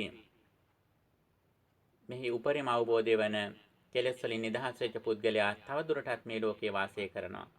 ඒ කෙනාට කියන්නේ සෝපදිශේෂ නිර්වාණ ධාතුවට පත් වෙච්ච කෙනා කියලා. උපදි සහිතව නිවනට පත් වෙච්ච කෙනා. පෙන් එක ප්‍රශ්නයක් අහලා තිබුණා සෝපදිශේෂ නිර්වාණය සහ අනුපදිශේෂ නිර්වාණය කියන්නේ මොකද්ද කියලා. උපදි කියන්නේ උපදි හතරක් තියෙනවා. කාම උපදි, ක්ලේශ උපදි, ඛණ්ඩ උපදි, අபிසංඛාර උපදි කියලා. කාමයන් කියන්නේ කාමයේ උපදි වශයෙන් ගැනීම. ඊළඟට ක්ලේශ උපදි කියන්නේ කෙලෙස්. ඊළඟට ඛණ්ඩ උපදි, ස්කන්ධ උපදි. ඊළඟට අபிසංඛාර උපදි, කර්ම රැස් කිරීම. මෙන්න මේ උපදි හතරෙන් උපදි තුනක් දුරු වෙනවා රහත් වෙනකොට. මොනවද? කාම උපදි, ක්ලේශ උපදි, අபிසංඛාර උපදි. නමුත් තවදුරටත් ඛණ්ඩ උපදි නැත්නම් ස්කන්ධ උපදි කියන අතීත කර්ම විපාක විදිහට ලැබෙච්ච මේ ස්කන්ධ පංචකයේ තවදුරටත් තියෙනවා. විපාක විදිහට ලැබෙනවා. විපාක විදිහට ලැබුණට ඔය තමන්ගේ ලෝකෙට එද්දී රූපස්කන්ධය සම්පූර්ණම නිදහස් වෙලා ඉන්නේ. රූපස්කන්ධය සම්පූර්ණම අවබෝධ කරගෙන තියෙන්නේ. ඒ වගේම සෙසු ස්කන්ධයත් ඔහු තේරුම් අරගෙන ඉන්නේ. තවදුරටත් අර අතීත කර්ම විදිහට ස්කන්ධ පංචකයේ තියෙනවා. තිබ්බට උන්වහන්සේ සෙසු ස්කන්ධ වලින් සෙසු උපදි වලින් දුර වෙලා තියෙන්නේ. අනේ නිසා මේ ස්කන්ධ උපදිය පමණක් සහිතව ස්කන්ධ උපදී ඇතුව නිර්වාණයටපත් වීම තමයි සෝපදිශේෂ නිර්වාණ ධාතුව කියලා කියන්නේ. පිරිවන පානකොට ඒ තැනැත්තා අනුපදිශේෂ නිර්වාණයටපත් වෙනවා. මෙන්න මේ ස්කන්ධ පංචකය සම්පූර්ණයෙන්ම නිදහස් වෙලා නැවත සසරට නොයන විදියට පහනක් නිවී ගියා වගේ සම්පූර්ණම සසර ගමන නිමාවටපත් කරන අනුපදිශේෂ නිර්වාණ ධාතුව නැත්තම් පිරිනිවන් පෑම ගැන සඳහන් වෙනවා. ඉතින් මෙන්න මේ කරුණු අතරේදී තවත් ප්‍රශ්නයක් අහලා තිබුණා විඥාචරණ කියන ලක්ෂණය ගැන. විඥා කියලා කියන්නේ දැනුම, චරණ කියන්නේ ඊට අනුව හැසිරීම. බුදුරජාණන් වහන්සේ ළඟ තිබිච්ච ගුණයක්. විඥා කියන එකට අෂ්ට විද්‍යා දක්වනවා. ප්‍රථම ධානය ආදී රූපාවචර ධාන 4, ඒ වගේම ආකාසානංචයතන ආදී අරූපාවචර ධාන 4. මෙන්න මේ ධාන 8ට කියනවා විඥා කියලා. චරණ කියලා කියන්නේ හැසිරීමට අදාළ කරුණු, සීලය, ඉන්ද්‍රිය සංවරය, හිරියොත්පාදී කරුණු දක්වනවා. ඒවා චරණ ධර්ම විදියට සැලකන්නේ. ඉතින් එක පැත්තකින් විද්‍යාව, මේ අෂ්ට විද්‍යා, අනිත් පැත්තෙන් සීලාදී 15 වර්ණ ධර්ම, චරණ ධර්ම 15 ගැන සඳහන් වෙනවා. පින්නතුනි අද අප මේ සාකච්ඡා කළේ මංගල සූත්‍රය. ඊටාම සංක්ෂිප්තව මේ විස්තර කළේ. මොකද මේ කරුණෝ පින්නතුන් හුඟක් දුරට දන්නවා. නමුත් ඒ කරුණ දැනගත්තට ඒ කරුණ කොයිතරම් දුරට ඔබ ගලපගෙන තිබුණද, ඒ වගේ අනුපූර්ව සම්බන්ධතාවය කොහොමද ක්‍රමෙන් ඉහළට යන්නේ කියන කරුණු ගැන ඔබට තිබෙච්ච අවබෝධය තවදුරටත් දිනු කරලීමයි මේ බලාපොරොත්තුෙන් අපි අපේක්ෂා කළේ. ඊටාම සරල සූත්‍රයක්.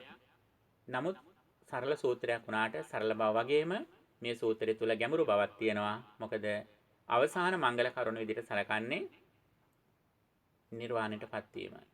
ඒ නිසා චතුරාර්ය සත්‍ය අවබෝධ කිරීමත්, නිවනටපත් වීමත්, අටලෝ දහමෙන් කම්පාවටපත් නොවීමත් කියන මේ කරුණ තමයි ඉහළම මංගල කරුණ විදිහට සැලකන්නේ. යම් කිසි කෙනෙක් මේ කරුණ සම්පූර්ණ කරගත්තොත් ඔහු කිසිම තැනක පරාජයටපත් වෙන්නේ නැහැ කියලා කියනවා. ඔහු නිවසේදී, ගෘහස්ಥ ජීවිතයේදී පරාජයටපත් වෙන්නේ නැහැ. ඔහු අධ්‍යාපනික ජීවිතයේදී පරාජයටපත් වෙන්නේ නැහැ. ඔහු සමාජ ජීවිතයේදී පරාජයටපත් වෙන්නේ නැහැ. ඔහු වෘත්තීය ජීවිතයේදී පරාජයටපත් වෙන්නේ නැහැ. ඔහු පරලෝ දුගතිගාමී වීමේදී පරාජයටපත් වෙන්නේ නැහැ. ඔහු එතනින් සුගතිගාමී වෙනවා. ඒ විතරක් නෙවෙයි ඔහු මාරය ළඟදීවත් පරාජයටපත් වෙන්නේ නැහැ. ඔහු සංසාර චක්‍රය තුලින්වත් පරාජයටපත් වෙන්නේ නැහැ. ඔහු සසර ගමනත් ජයග්‍රහණය කරන කෙනෙක් බවට පත් වෙනවා. ඒ නිසා නිවසේ ගෘහස්ಥ ජීවිතය ජය ගන්නටත්, අධ්‍යාපනික ජීවිතය ජය ගන්නටත්, වෘත්තීය ජීවිතය, සමාජ ජීවිතය, ආගමික ජීවිතය, ආධ්‍යාත්මික ජීවිතය සහ ලෝකෝත්තර ජීවිතය කියන මේ සියල්ලක්ම ජයගත හැකි මාර්ගයයි බුදුරජාණන් වහන්සේ මේ සූත්‍රයෙන් අර දෙවියාට පැහැදිලි කළේ මංගල සූත්‍රයෙන්. ඉතින් මේ සූත්‍රයේ එන කරුණු දිනපතාම බලන්න. ඔබේ හිත පිරිසිදුව තියෙනකොට මේ කරුණ ඔබේ ජීවිතේ නිරතුරුව සිද්ධ වෙනවා. දිනපතා බලන්න ඔබ දවසට මේ මංගල කරුණ වලින් කීයක් මං අද දවසේ කළාද කියලා. ඔබ දක්ෂ වෙන්නට ඕන මේ කරුණ වැඩිපුර ප්‍රමාණයක් දවසට ක්‍රියාත්මක කරන්න. එහෙම පුළුවන්කම තියෙන්නේ ඔබේ හිත පිරිසිදුව තියාගත්තොතින්.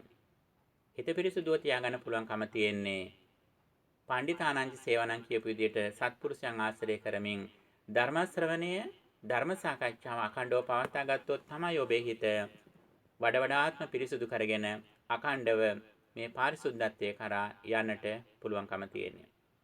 ඒ නිසා නිතිපතාම බලන්න. මං අද අම්මට තාත්තට සැලකුවද? මං දරුවන්ට හොඳින් සංග්‍රහ කළාද? ඥාතින්ට මං උදව් කළාද? මං අද බණ පදයක් ඇහුවද? මා චතුරාර්ය සත්‍ය තේරුම් ගන්න අද උත්සාහ කළාද? කළගුණ සැලකීමට අදාළ දෙයක් මා කළාද? පිළිය යුත්තේකට මාද පිදුවද? මං ඉවසීම දිනු කරාද? මට ලැබිච්ච දේ මං අද සතුටෙන් හිටියද? මජ්ජපානාච සංයමෝ මං අද මද්ද්‍රව්‍ය භාවිතයෙන් වෙන් වෙලා හිටියද? මෙන්න මේ කරුණ ඔබ දිනපතාම බලන්න. බලමින් පිනතුනි හැමදාම මේ මංගල කරුණ තමන්ගේ ජීවිතේ වැඩිපුර සිදු කරන්න උත්සාහ කරන්න. කරලා හිදී අවසානයේ අපි මෙහි ප්‍රතිඵල විදියට බාහිර කෙනෙක් මත නොයපෙන තමන්ටම තමන් පිළිසරණක් සකසා ගන්නවා. ඇයි ඒකට හේතුව? අපි කොයිතරම් යුතුයකම් කළත්, කොයිතරම් අධ්‍යාපනය ලැබුවත්, කොයිතරම් අපේ ඥාති මිත්‍රාදීන් හිටියත් මේ සියල්ලකගෙන්ම තමන්ට වෙන් වෙන්නට සිද්ධ වෙනවා. අන්න ඒ වෙන් වෙන සිද්ධ වෙන අවස්ථාවේදී ඒ බාහිර දෙයකින් තමන් පිළිසරණක් නොසොයා තමන්ම තමන්ට පිළිසරණක් සොයා ගන්නට ඕන. මේක තමයි පින්නතුනි බුදුදහමේ ඉහළම අවවාදය. මේ සඳහායි දේශනා කළේ අත්තදීපා භික්ඛවේ විහෙරත අත්ථ සරණාන අඤ්ඤ සරණා ධම්මදීපා භික්ඛවේ විහෙරත ධම්ම සරණාන අඤ්ඤ සරණා. මේකම මේ සූත්‍රයේ සඳහන් කරන්නේ අත්ථ සම්මා පණිදිටය කියලා. අපේ සිතම අප පිළිසරණක් කරගන්නට ඕන, හිත පිරිසුදු කරගන්න ඕන කියන කාරණය. මොකද කොයිතරම් ගුණ යහපත්කම් තියෙන ආශ්‍රය කළත් එයයි හැමදිනෙකම අපට වෙන් වෙන්නට සිද්ධ වෙනවා. ඒ අත්හැරලා යන්න සිද්ධ වෙනවා අපට. අන්න එවැනි අවස්ථාවක Tamanට පිට පවතින්නේ Taman දිනු කරගත්තු සිත විතරයි. ඒ සිතට අපි ධර්ම එකතු කරන්නට ඕන. ඒ සිතට අපි සතිමත් බව එකතු කරන්නට ඕන. ඒ සිතට අපි ප්‍රඥාව එකතු කරන්නට ඕන. මෙන්න මේ ඔස්සේ අපේ ජීවිතයේ වඩාත්ම සඵල කරගන්න පුළුවන්කම තියෙනවා. පින්නතුනි බලන්න මේ සූත්‍රේන කරුණෝ කිසිදු ආගම් බෙහෙදයකින් තොරව ඕනෑම කෙනෙකුට පුහුණු කරන්න පුළුවන් කරුණු ටිකක් මේ තියෙනවා. හොඳට විමසලා බලන්න පින්නතුනි. අපි මේ ධර්ම දේශනාව තුළ මේ කරුණු විස්තර කිරීමේදී මේක කුමන ආගමක්ද කියන කරුණ අපට පැහැදිලි කරන්න අවශ්‍යුනේ නැහැ. මේක දේශනා කරපු ශාස්ත්‍රවරයාගේ නම දිගින් දිගටම කියන අවශ්‍යතාවය තිබුණේ නැහැ. මේන හැම කරුණක්ම මානසික පාරිශුද්ධත්වය බලාපොරොත්තු වෙන ඕනෑම කෙනෙකුට, ඕනෑම ආගමික කෙනෙකුට පිළිපදින්න පුළුවන් දහම් ටිකක් මේ තියෙනවා. ඒ පිළිපැද්ද පමණට ඒ ජීවිතය සඵල වෙනවා. ඒ ජීවිතයේ සතුට වැඩි වෙනවා. අපේ ජීවිතයේ අවසාන ඉලක්කය සතුට. අන්නේ සතුට ලබා ගන්න ක්‍රමය තමයි මේ දේශනා කරන්නේ. තමන්ගේ නිවසේ ඉඳලම ඒ සතුට දිනු කර ගන්නට ඕන. ඒ සතුට තමා යන හැම තැනදීම තමා දැල්වපු පහනක් වගේ නොනිවි තියෙන පහනක් වගේ මේ ධර්මයෙන් ලබා ගන්න ආලෝකයෙන් තමන්ගේ දිවි මඟ පහන් කරගන්නට, ආලෝකවත් කරගන්නට යන හැම තැනම මේ මංගල කරුණ වලින් ජීවිතය ආලෝකවත් කරගෙන, ජීවිතය ලස්සන කරගෙන, ලස්සන හිතක් ඇති කරගෙන කාලය ගත කරන මාර්ගයයි මේ දේශනා කළේ. බලන්න පින්වතුනි, කොයිතරම් පිවිතුරු, කොයිතරම් විසිතුරු මුළු ලෝකයටම යහපත සිදුවෙන හුදෙක් මිනිස්යන්ට විතරක් නෙවෙයි. මේ දෙවියා මේ ප්‍රශ්නේ අහන්නේ. බහෝ දේවා මනුස්සාච මංගලානි අචින්තයම්. බොහෝ දෙව් මිනිසුන් මංගල කරුණ පිළිබඳව සිතුවා. මංගල කරුණ මොනවද කියලා විමසනවා. ඒ නිසා අන්නේ යට මේ මංගල කරුණ දේශනා කරන්න කියලා සඳහන් කරන්නේ. මේ මනුස්සයන්ට විතරක් නෙවෙයි, දෙවියන්ටත් ප්‍රයෝජනවත් වන මේ අනුශාසනාවක් එක තැනක තියලා බුදුරජාණන් වහන්සේ මේ සඳහන් කරන්නේ. තමා ඉන්න තැන ඉඳලා ඉහළම තලය දක්වා නිර්වාණ අවබෝධය කරා යන සියලු ස්තර මේ සූත්‍රය තුළ විස්තර කරනවා. නවීන මනෝවිද්‍යාවෙහි මාස්ලෝගේ, ඒබ්‍රහම් මාස්ලෝගේ අවශ්‍යතා හේතු වෙන ලක්ෂණ කොයිතරම් අලංකාරවත් සියවස් 25කට කලින් මේ අසිරිමත් දහමෙන් ඉදිරිපත් කරාද කියන එක ඔබට තේරුම් ගන්න පුළුවන්. ඉහළම ආත්ම සාක්ෂාත්කරණය දක්වා යන මේ ගමන් වගේදී ඉහළම අභිලාෂය, ප්‍රාර්ථනාව, ඉලක්කය වියුත්තේ මොකද්ද? පුට්ටස්ස ලෝක ධම්මේහි චිත්තං යස්ස නකම්පති අශෝකං විරජං khemං ඒතම් මංගල මුත්තමං. මේ වෙනස් වෙන ලෝකයේහි, අටලෝ දහමට නිරතුරු ලක්වන ලෝකයේහි ශෝක නොකර ඉන්න අකම්පිත විරාගී සිතක් ඇති කරගන්න එකයි කෙනෙක්ගේ ඉහළම ආත්ම සාක්ෂාත්කරණය, self actualization එක බවට පත් වෙන්නට ඕන. අන්නේ ගමන් මඟ ආරම්භයේ පටන් අවසානයේ දක්වා විස්තර කරන මේ විසිතුරු දහම් මඟ මංගල සූත්‍රයේ අපේ දිවි මඟ පහන් කර ගැනීම සඳහා නිරතුරුව භාවිත කරන්න. හුදෙක් සත්‍යයන්ෙන් පමණක් නොනවති මේ දිවි මඟ පහන් කරන ලක්ෂණ වලින් තමන්ගේ මේ වටිනා ජීවිතය ලස්සන කරගන්න, මේ ජීවිතයට වටිනාකමක් ලබා දෙන්න. ඒ වටිනාකමක් ලබා දීම හුදෙක් අපට පමණක් නෙවෙයි. ඒ අපේ අම්මට, තාත්තට, අපි ඉගෙනගත්තු පාසලට, අපි උපන් භූමියට, මාතෘ භූමියට අප කෘතඥතා සැලකීමක් වශයෙන්, කෘතඥතාවය දැක්වීමක් වශයෙන් සඳහන් කරන්න පුළුවන්. ඒ අවසාන ප්‍රතිඵලය තමයි අපි අපටම නිවනක්, සහනයක්, රැකවරණයක්, පිළිසරණක් සලසා ගත්තා වෙනවා. ඉතින් ඒ සඳහා කටයුතු කරන්නට ඔබට ශක්තිය, ධෛර්යය, වාසනාව, නිරෝගී භාවය ලැබේවා කියලා අපි ප්‍රාර්ථනා කරනවා.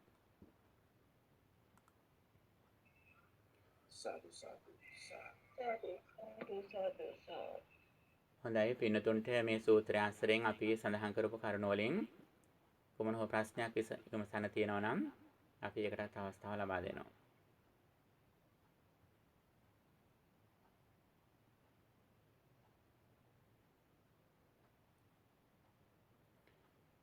හොඳයි එහෙම නැත්නම් අපි මෙතනින් නිමාටපත් කරනවා. පින්නතුන්ට තියෙන ප්‍රශ්න ඉදිරිපත් කරොත් අපට අවස්ථාව අනුකූලව අපට ඒවා පැහැදිලි කරන්න පුළුවන්. ඔව්. මේ ප්‍රශ්නේ වැරදි නම් නිවැරදි කරන්න බැහැ. දැන් අපි පළවෙනි අපි රූපය දකින අවස්ථාවේදී ඒ ඇසට රූපය දැකලා ඒ අවස්ථාවෙන් නිරුද්ධ වෙලා එතකොට අපි මනසින් තමයි අතීතයේ වෙච්ච එකක් තමයි දකින්නේ. කියන්නේ රූපයක් දකින්න රූපයක් නෙමෙයි දැනගන්නේ රූපයක්. එතකොට ඒ අවස්ථාවේ ඉන්න පුද්ගලයෙක් අපි කියමුකෝ සිංගල මිනිස්සෙක් දකිනවා. ඒ දකිනකොට එයා දැනගන්නවා තව කෙනෙකුට සල්ලි ඉල්ලන සිංගල මිනිස්සෙක් ඉන්නකොට යම් කිසි කෙනෙකුට ඇති වෙනවා මම මේකට මුදලක් දෙන්න ඕනේ කියලා. තව කෙනෙක් එයා ඒක අකමැත්තෙන් අයින් වෙනවා. ඒක දෙන්න කැමති නැහැ. නමුත් ඒ දෙන පුද්ගලයා මෙතන ස්කන්ධයන්ගේ පහළ වෙලා නැති වෙයි. මෙතන පුද්ගල සංඥාවක් නැති බව එයා දැනගෙන. හැබැයි එයා ඒක දෙනවා. එයා දන්නවා ඒකේ විපාක Tamanටම ලැබෙනවා කියලා. එතකොට ඒ ලැබෙන අවස්ථාවේ ස්වාමීන් වහන්සේ ඒ දෙන එක ඒක එයා මේක මෙලවදීම හෝ පරලොවදී මේක විපාක දැනගන්නවා.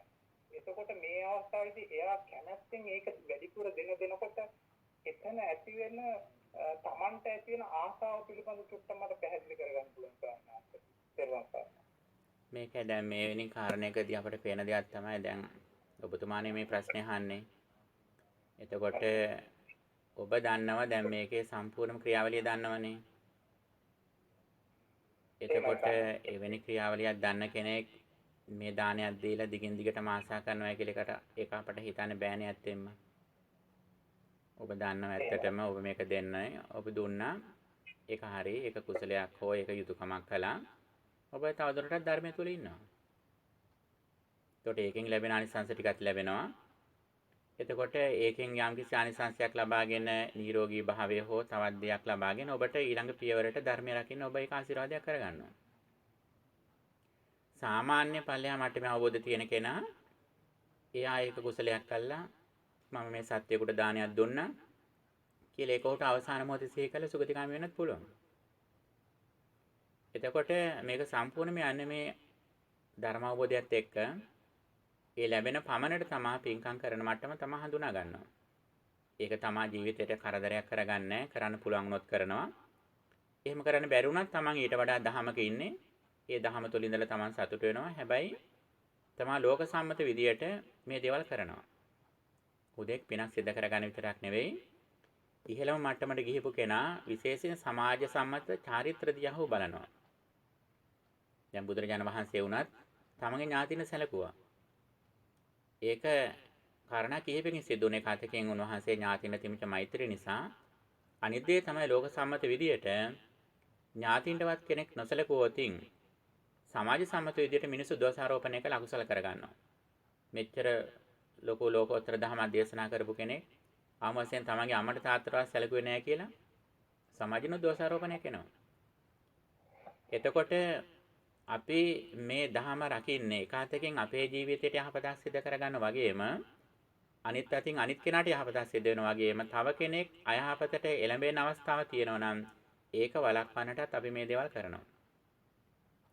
ඉතින් මේ හැම දෙයක් ගැනම අවධානයෙන් අපි කරන්නට ඕන. දැන් ඉහළම ආධ්‍යාත්මික දියුණුවකට වැඩ කරන කෙනෙක් මේ ධර්ම අවබෝධය තියෙන කෙනෙක් අර වගේ අසරණ මිනිසෙකුත් දැක්කනම් ඔහුට උපකාරයක් කරන්නත් අවස්ථාවකුත් තිබුණා නම් හැකියාවකුත් තිබුණා නම් ඔහු ඒක නොකරොත් ඔහුගේ හිතට ඇත්තෙම හොඳ නැහැ ඒක. අනිත් අතින් එක බලන් ඉන්න කෙනා වුණත් අප්‍රසාදයක් ඇති කරගන්නවා මෙච්චර මේ දහමක් දන්න කෙනෙක් මේ වගේ දෙයක්වත් කරන්නේ නැත්නම් මොකද්ද කියලා දැම්මෙට අපි ඒ අයට දහමට නැඹුරු කරන්න කෙනෙක් ගියත් සමහරලාට අපිට ඒක බැරි වෙන වෙලාවකුත් තියෙනවා. අන්න ඒ නිසා එක පැත්තකින් අපි ධර්මානුකූල වෙන වගේම අපි බුද්ධිමත් වෙන්නටත් ඕන. ඒ සමාජ කාරණාවලදී අපි මුහුණ දෙන්නේ කොහොමද කියන කාරණා. ඉතින් මේ හැම පැත්තක්ම සමබර කරගෙන මේ ගමන් මගේ යනට අපි දක්ෂ වෙන්නට ඕන. දැන් ඔබතුමාගේ මට්ටමට ධර්මඥානෙ තියෙන කෙනෙක් නම් මේ දේ කරන්නේ කවදාවත් ඔහු අරකින් ආසාවක් ඇති කරගෙන මට මේකෙන් කීර්තියක් ලැබෙයි කියලා මට්ටමට වැටෙන්නේ නැහැ. ඔබ දන්නවා යුතුයකම කළා පින්කම් කළා ඉතරයි. ඒ ගැන නැවත බලාපොරොත්තු තියාගෙන ඒ තුල ඔබ ඇලිලින්නේ නැහැ. නමුත් ඔබ ඒක කිරීමෙන් ලබන අනිසංසයක් ලබනවා.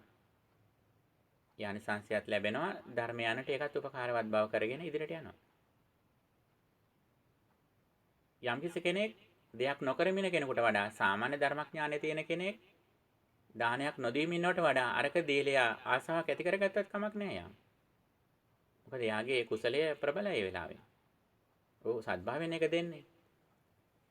ඔහු ඒක දීමම හොඳ දෙයක්. ඔහු නොදීනවට වඩා දීම හොඳයි. ඔහුගේ තියෙන ධර්මඥානය අනුව ඔහු එහෙම කරනවා. නමුත් ඔහු ධර්මඥානයෙන් ඉහළට ගියාට පස්සේ ඔහු ඒක දීලා කීර්තියක් බලාපොරොත්තු වෙනක සද්භාවයෙන්ම කරනවා. ඒක තීරණය වන්නේ තමන් ඉන්න ධර්මයේ මට්ටම මත. කෙසේ වෙතත් කියන්න පුළුවන් සරලම දේ තමයි යම් කෙනෙක් දෙයක් පරිත්‍යාග නොකර ඉන්නවට වඩා පරිත්‍යාග කිරීම හොඳයි කියන කාරණය.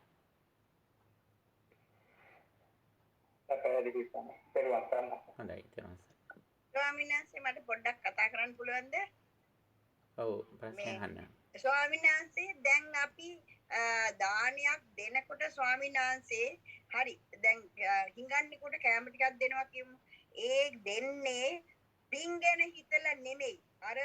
අර මිනිස්යාගේ අර මේ අවශ්‍යතාවය අනුවයි අපි දෙන්නේ. බඩගින්න නිවන්නයි. දැන් සතෙකුට කැම දුන්නත් මං පින් සිද්ධ කරගන්න ඕනේ මෙයාට කණ්ඩ දීලා කියලා හිතන්නේ නෑනේ. අර සතා බඩගින්න ඉන්න නිසා අපි දෙනවා. ඉතින් ඒ වෙලාවේ හැම තිස්සෙම අපි දෙයක් කරනකොට ස්වාමීන් වහන්සේ පින ගැන නෙමෙයිනේ හිතන්නේ අවශ්‍යතාවය ගැනනේ. එතකොට එතනදී කොහොමද දැන් ඊට පස්සේ හුඟක් පස්සේ ඒ ගැන හිතනකොට අනේ ලොකු පිනක් අපි කරගත්තේ කියලා හිතනවා. ඒ වෙලාවේදී ඒක පින වෙන්න පුළුවන්. නමුත් අර කර්මය අර දේ කරනකොට පිනක් සිද්ධ වෙන්නේ නැහැ එතන. දැන් අපි ඒක පින ගැන හිතන්නේ නෑනේ. අවශ්‍යතාවයනේ. එතන කොහොමද ස්වාමීන් වහන්සේ මේ පොඩ්ඩක් මට පැහැදිලි කරන්න.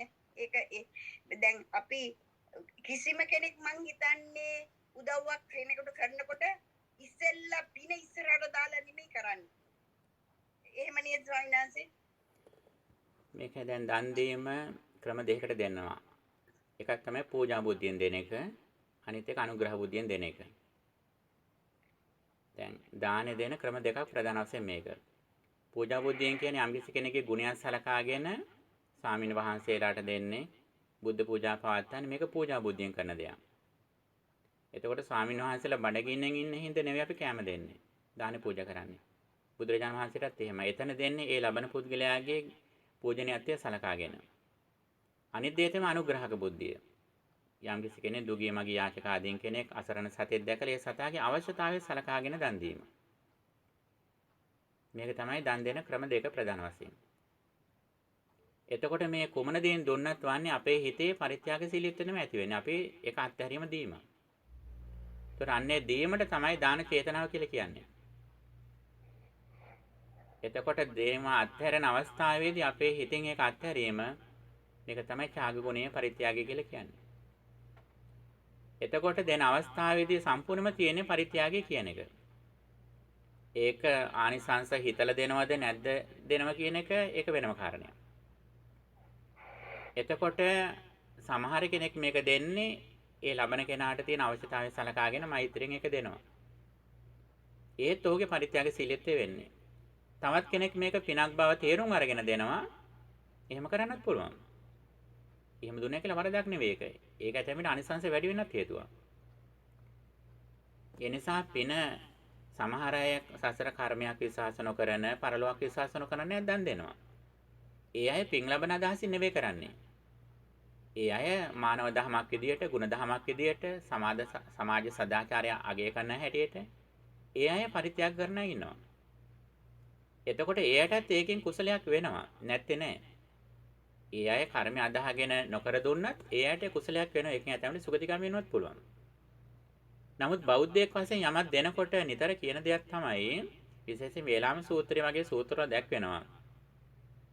ආගමන දිට්ඨිකෝ දානං දේති කියලා. කර්මඵල අදහගෙන දෙන්න කියන එක. ඒක වරදක් නෙවෙයි. එහෙම දුන්නු තරමට ඒකේ අනිසංස වැඩි. කර්මයක් අදහනවා අවශ්‍යතාවය දැකලා දෙකම අදහගෙන දෙනවා. පිනක් ලැබෙන අදහසින් පින ගොඩ ගහ ගන්න අදහසින් දෙනවද නැද්ද කියන එක වෙනම කතාවක්. නමුත් ඒකෙන් Tamanට අනිසංසයක් ලැබෙනවා කියලා දැනගෙන දෙන එක කර්මඵල අදහගෙන දෙන්න කියන එක බුදුදහමෙන් නිතර අවධාරණය කරපු කාරණයක්. ඒක වරදක් නෙවෙයි. ඒකෙන් අනිසංස අඩු වෙන්නේ නැහැ. අනිසංස වැඩි වීමයි වෙන්නේ.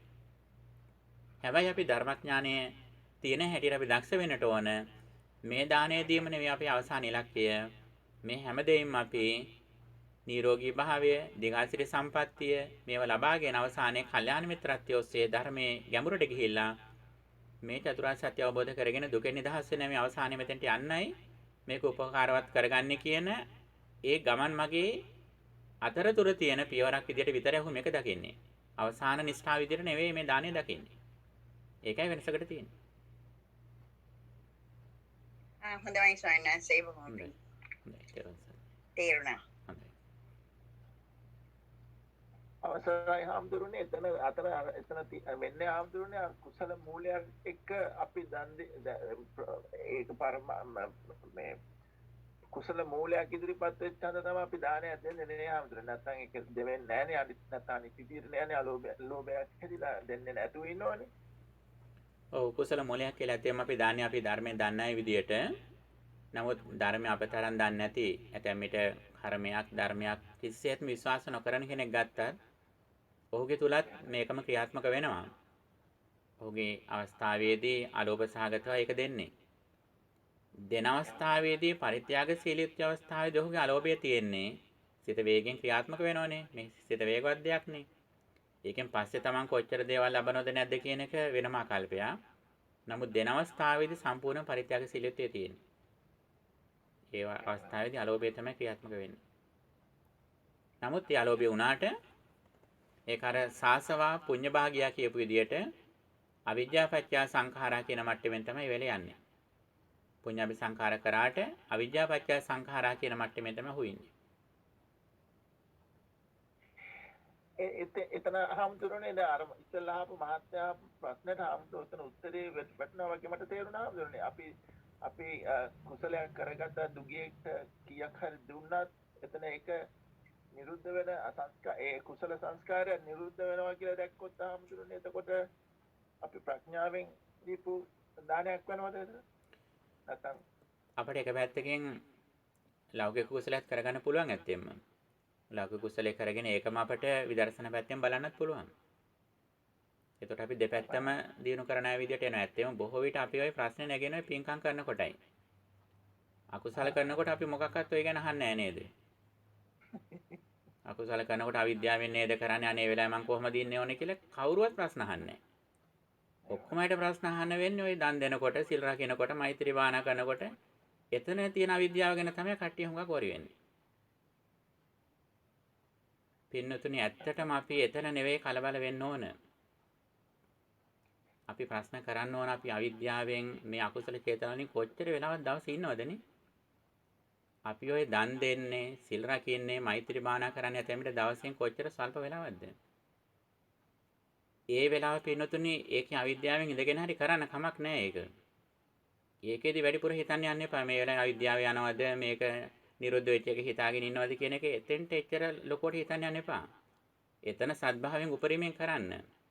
එතන නෙවෙයි ගැටලුව. අපිට හිතට අමනාපයක් කෙනෙක් ගැන එන වෙලාවක්, රාගයක් එන වෙලාවක්, මාන්නයක් ඇති වෙන වෙලාවක්. අන්න ඒ ගැන වැඩිපුර හිතන්න. එතනින් හිත මුදව ගන්න උත්සාහ කරන්න. ඔව් පින්කමක් කරන්න ගිහිපු වෙලාවේදී ගැඹුරට හිතන්න යන්න එපා. මෛත්‍රී භාවනා කරන වෙලාවට දැන් මේ ආත්ම දෘෂ්ටිය තියෙනවා නේද කියලා හිතන්න යන්න එපා. එතන නෙවෙයි අපි හිතන්න ඕන වෙලාව. අපේ හිතන්න ඕන වෙලාව අපේ හිතේ අනිත් කෙනෙක් ගැන අමනාපයක් ඇති වෙන වෙලාව, රාගයක් ඇති වෙන වෙලාව, හිත දුකෙන් ඉන්න වෙලාවක්, අතීත සිද්ධියක් ගැන දුකෙන් පසුතැවිල්ලෙන් ඥාති වියෝගයෙන් ඉන්න අවස්ථාවකදී එතෙන්දි බලන්න මම මේ දැන් ඉන්නේ අතීත සංඥාවේ නේද? එතනින් හිත මුදව ගන්න උත්සාහ කරන්න. ඔව්. හොඳයි. හොඳයි පින්නතුනි හැම දිනාටම තෙරුවන් සරණයි. ඔබට අප කලින් සඳහන් කළ වගේ මෛත්‍රී භාවනා පුහුණු කිරීම, සිහියෙන් කටයුතු කිරීම සහ ඔබට මුණ ගැහෙන අය ගැන මෛත්‍රී සාගතව වාසය කිරීම කියන මේ කරුණ ටික ඔබ අඛණ්ඩව පවත්වා ගන්න උත්සාහ කරන්න. මේ කටයුතු ඔබ දෛනිකව කළ පමණටයි ඔබට ඔබේ කුසලය දියුණු කරගෙන ඔබට සාන්දෘෂ්ටික වශයෙන් දිට්ඨ ධම්ම වේදනීය වශයෙන් මේ කුසලෙහි ධර්මෙහි ආනිසංස ඔබට දැක ගන්න පුළුවන්කම ලැබෙන්නේ. ඉතින් ඒ නිසා ඒ අනුව කටයුතු කරන්න අපි අදිස්ථාන කරගනිමු. අදත් පින්තුන් මහත් ශ්‍රද්ධාවෙන් ධර්ම ශ්‍රවණය කළා, භාවනා කළා. අද අප සාකච්ඡා කළේ මංගල සූත්‍රය. මේ මංගල සූත්‍රයේ තියෙන කරුණු ඔබට නිතර මුණ ගැහෙන කරුණු සූත්‍රවලදී පොත්පත්වලදී ඔබ දකිනවා. ඉතින් මේ කරුණු ටික ඔබ සටහන් කරගෙන හරි ඔබට පුළුවන් නම් දිනපතාම මේ කරුණු වැඩිපුර භාවිත කරන්නට ඒ සඳහා ක්‍රියා කරන්න උත්සාහ කරන්න. ඉතින් ඒ සඳහා ඔබට ශක්තිය, ධෛර්ය, වාසනාව, නිරෝගී භාවය, දිගාසිරි සම්පත් සැලසේවා කියලා අපි ප්‍රාර්ථනා කරනවා. මේ රැස් කරගත් උතුම් පුණ්‍ය ධර්ම වල හේතුවෙන් අප නමින් මියගේ ඥාතිහුද මේ පින දැක සුවපත් වෙත්වා කියන ප්‍රාර්ථනාවෙන් අපි මියගේ ඥාතීන්ටත් පුණ්‍යානුමෝදනා කරමු. සාදු සාදු සාදු.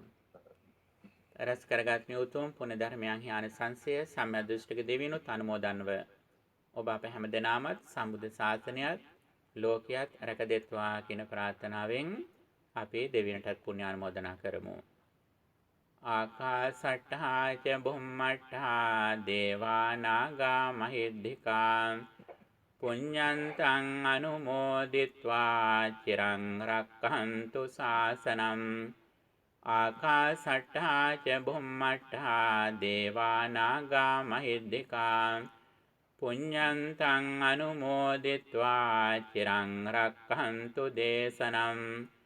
ආකාසට්ඨා ච බුම්මට්ඨා දේවා නාග මහිද්దికා පුඤ්ඤන්තං අනුමෝදිත්වා චිරං රක්ඛන්තු ත්වං සදා. ධර්ම ශ්‍රවණය කිරීමෙන්, ධර්ම සාකච්ඡා කිරීමෙන්, භාවනා කිරීම ආදී වශයෙන් රැස් කරගත් මේ සියලු පුණ්‍ය ධර්ම වල හේතුවෙන් පින්තුන්ට මෙලොව වශයෙන් නිදුක් නිරෝගී සම්පන්නිය චිර ජීවනයේ සැලසේවා. මේ උතුම් පින්කම ආනිසංසයෙන් වඩ වඩාත්ම කල්යාණ මිත්‍රයන් ඇසුරු කරන්නටත්, මේ උතුම් ධර්මයේ ශ්‍රවණය කරන්නටත්, ඒ සඳහා ඔබට පහසුව විවේකී නිරෝගී භාවය සලසා ගන්නටත් මේ සියලු පින්කම් හේතු වාසනා වේවා. මේ සියලු කුසල ධර්ම වල බලයෙන් ඊ타ම ඉක්මන් භවයකදී අප හැම දිනාටම උතුම් නිර්වාණ අවබෝධය සාක්ෂාත් කර ගන්නටත් මේ සියලු පින් හේතු වාසනා වේවා කියලා අපි ප්‍රාර්ථනා කරමු. දුක්ඛම් පන්තාච නිදුක්ඛං භයං පන්තාච නිබ්භයං සෝකම් පන්තාච නිස්සෝකං හොන්තු සම්මේ පිපානිනෝ.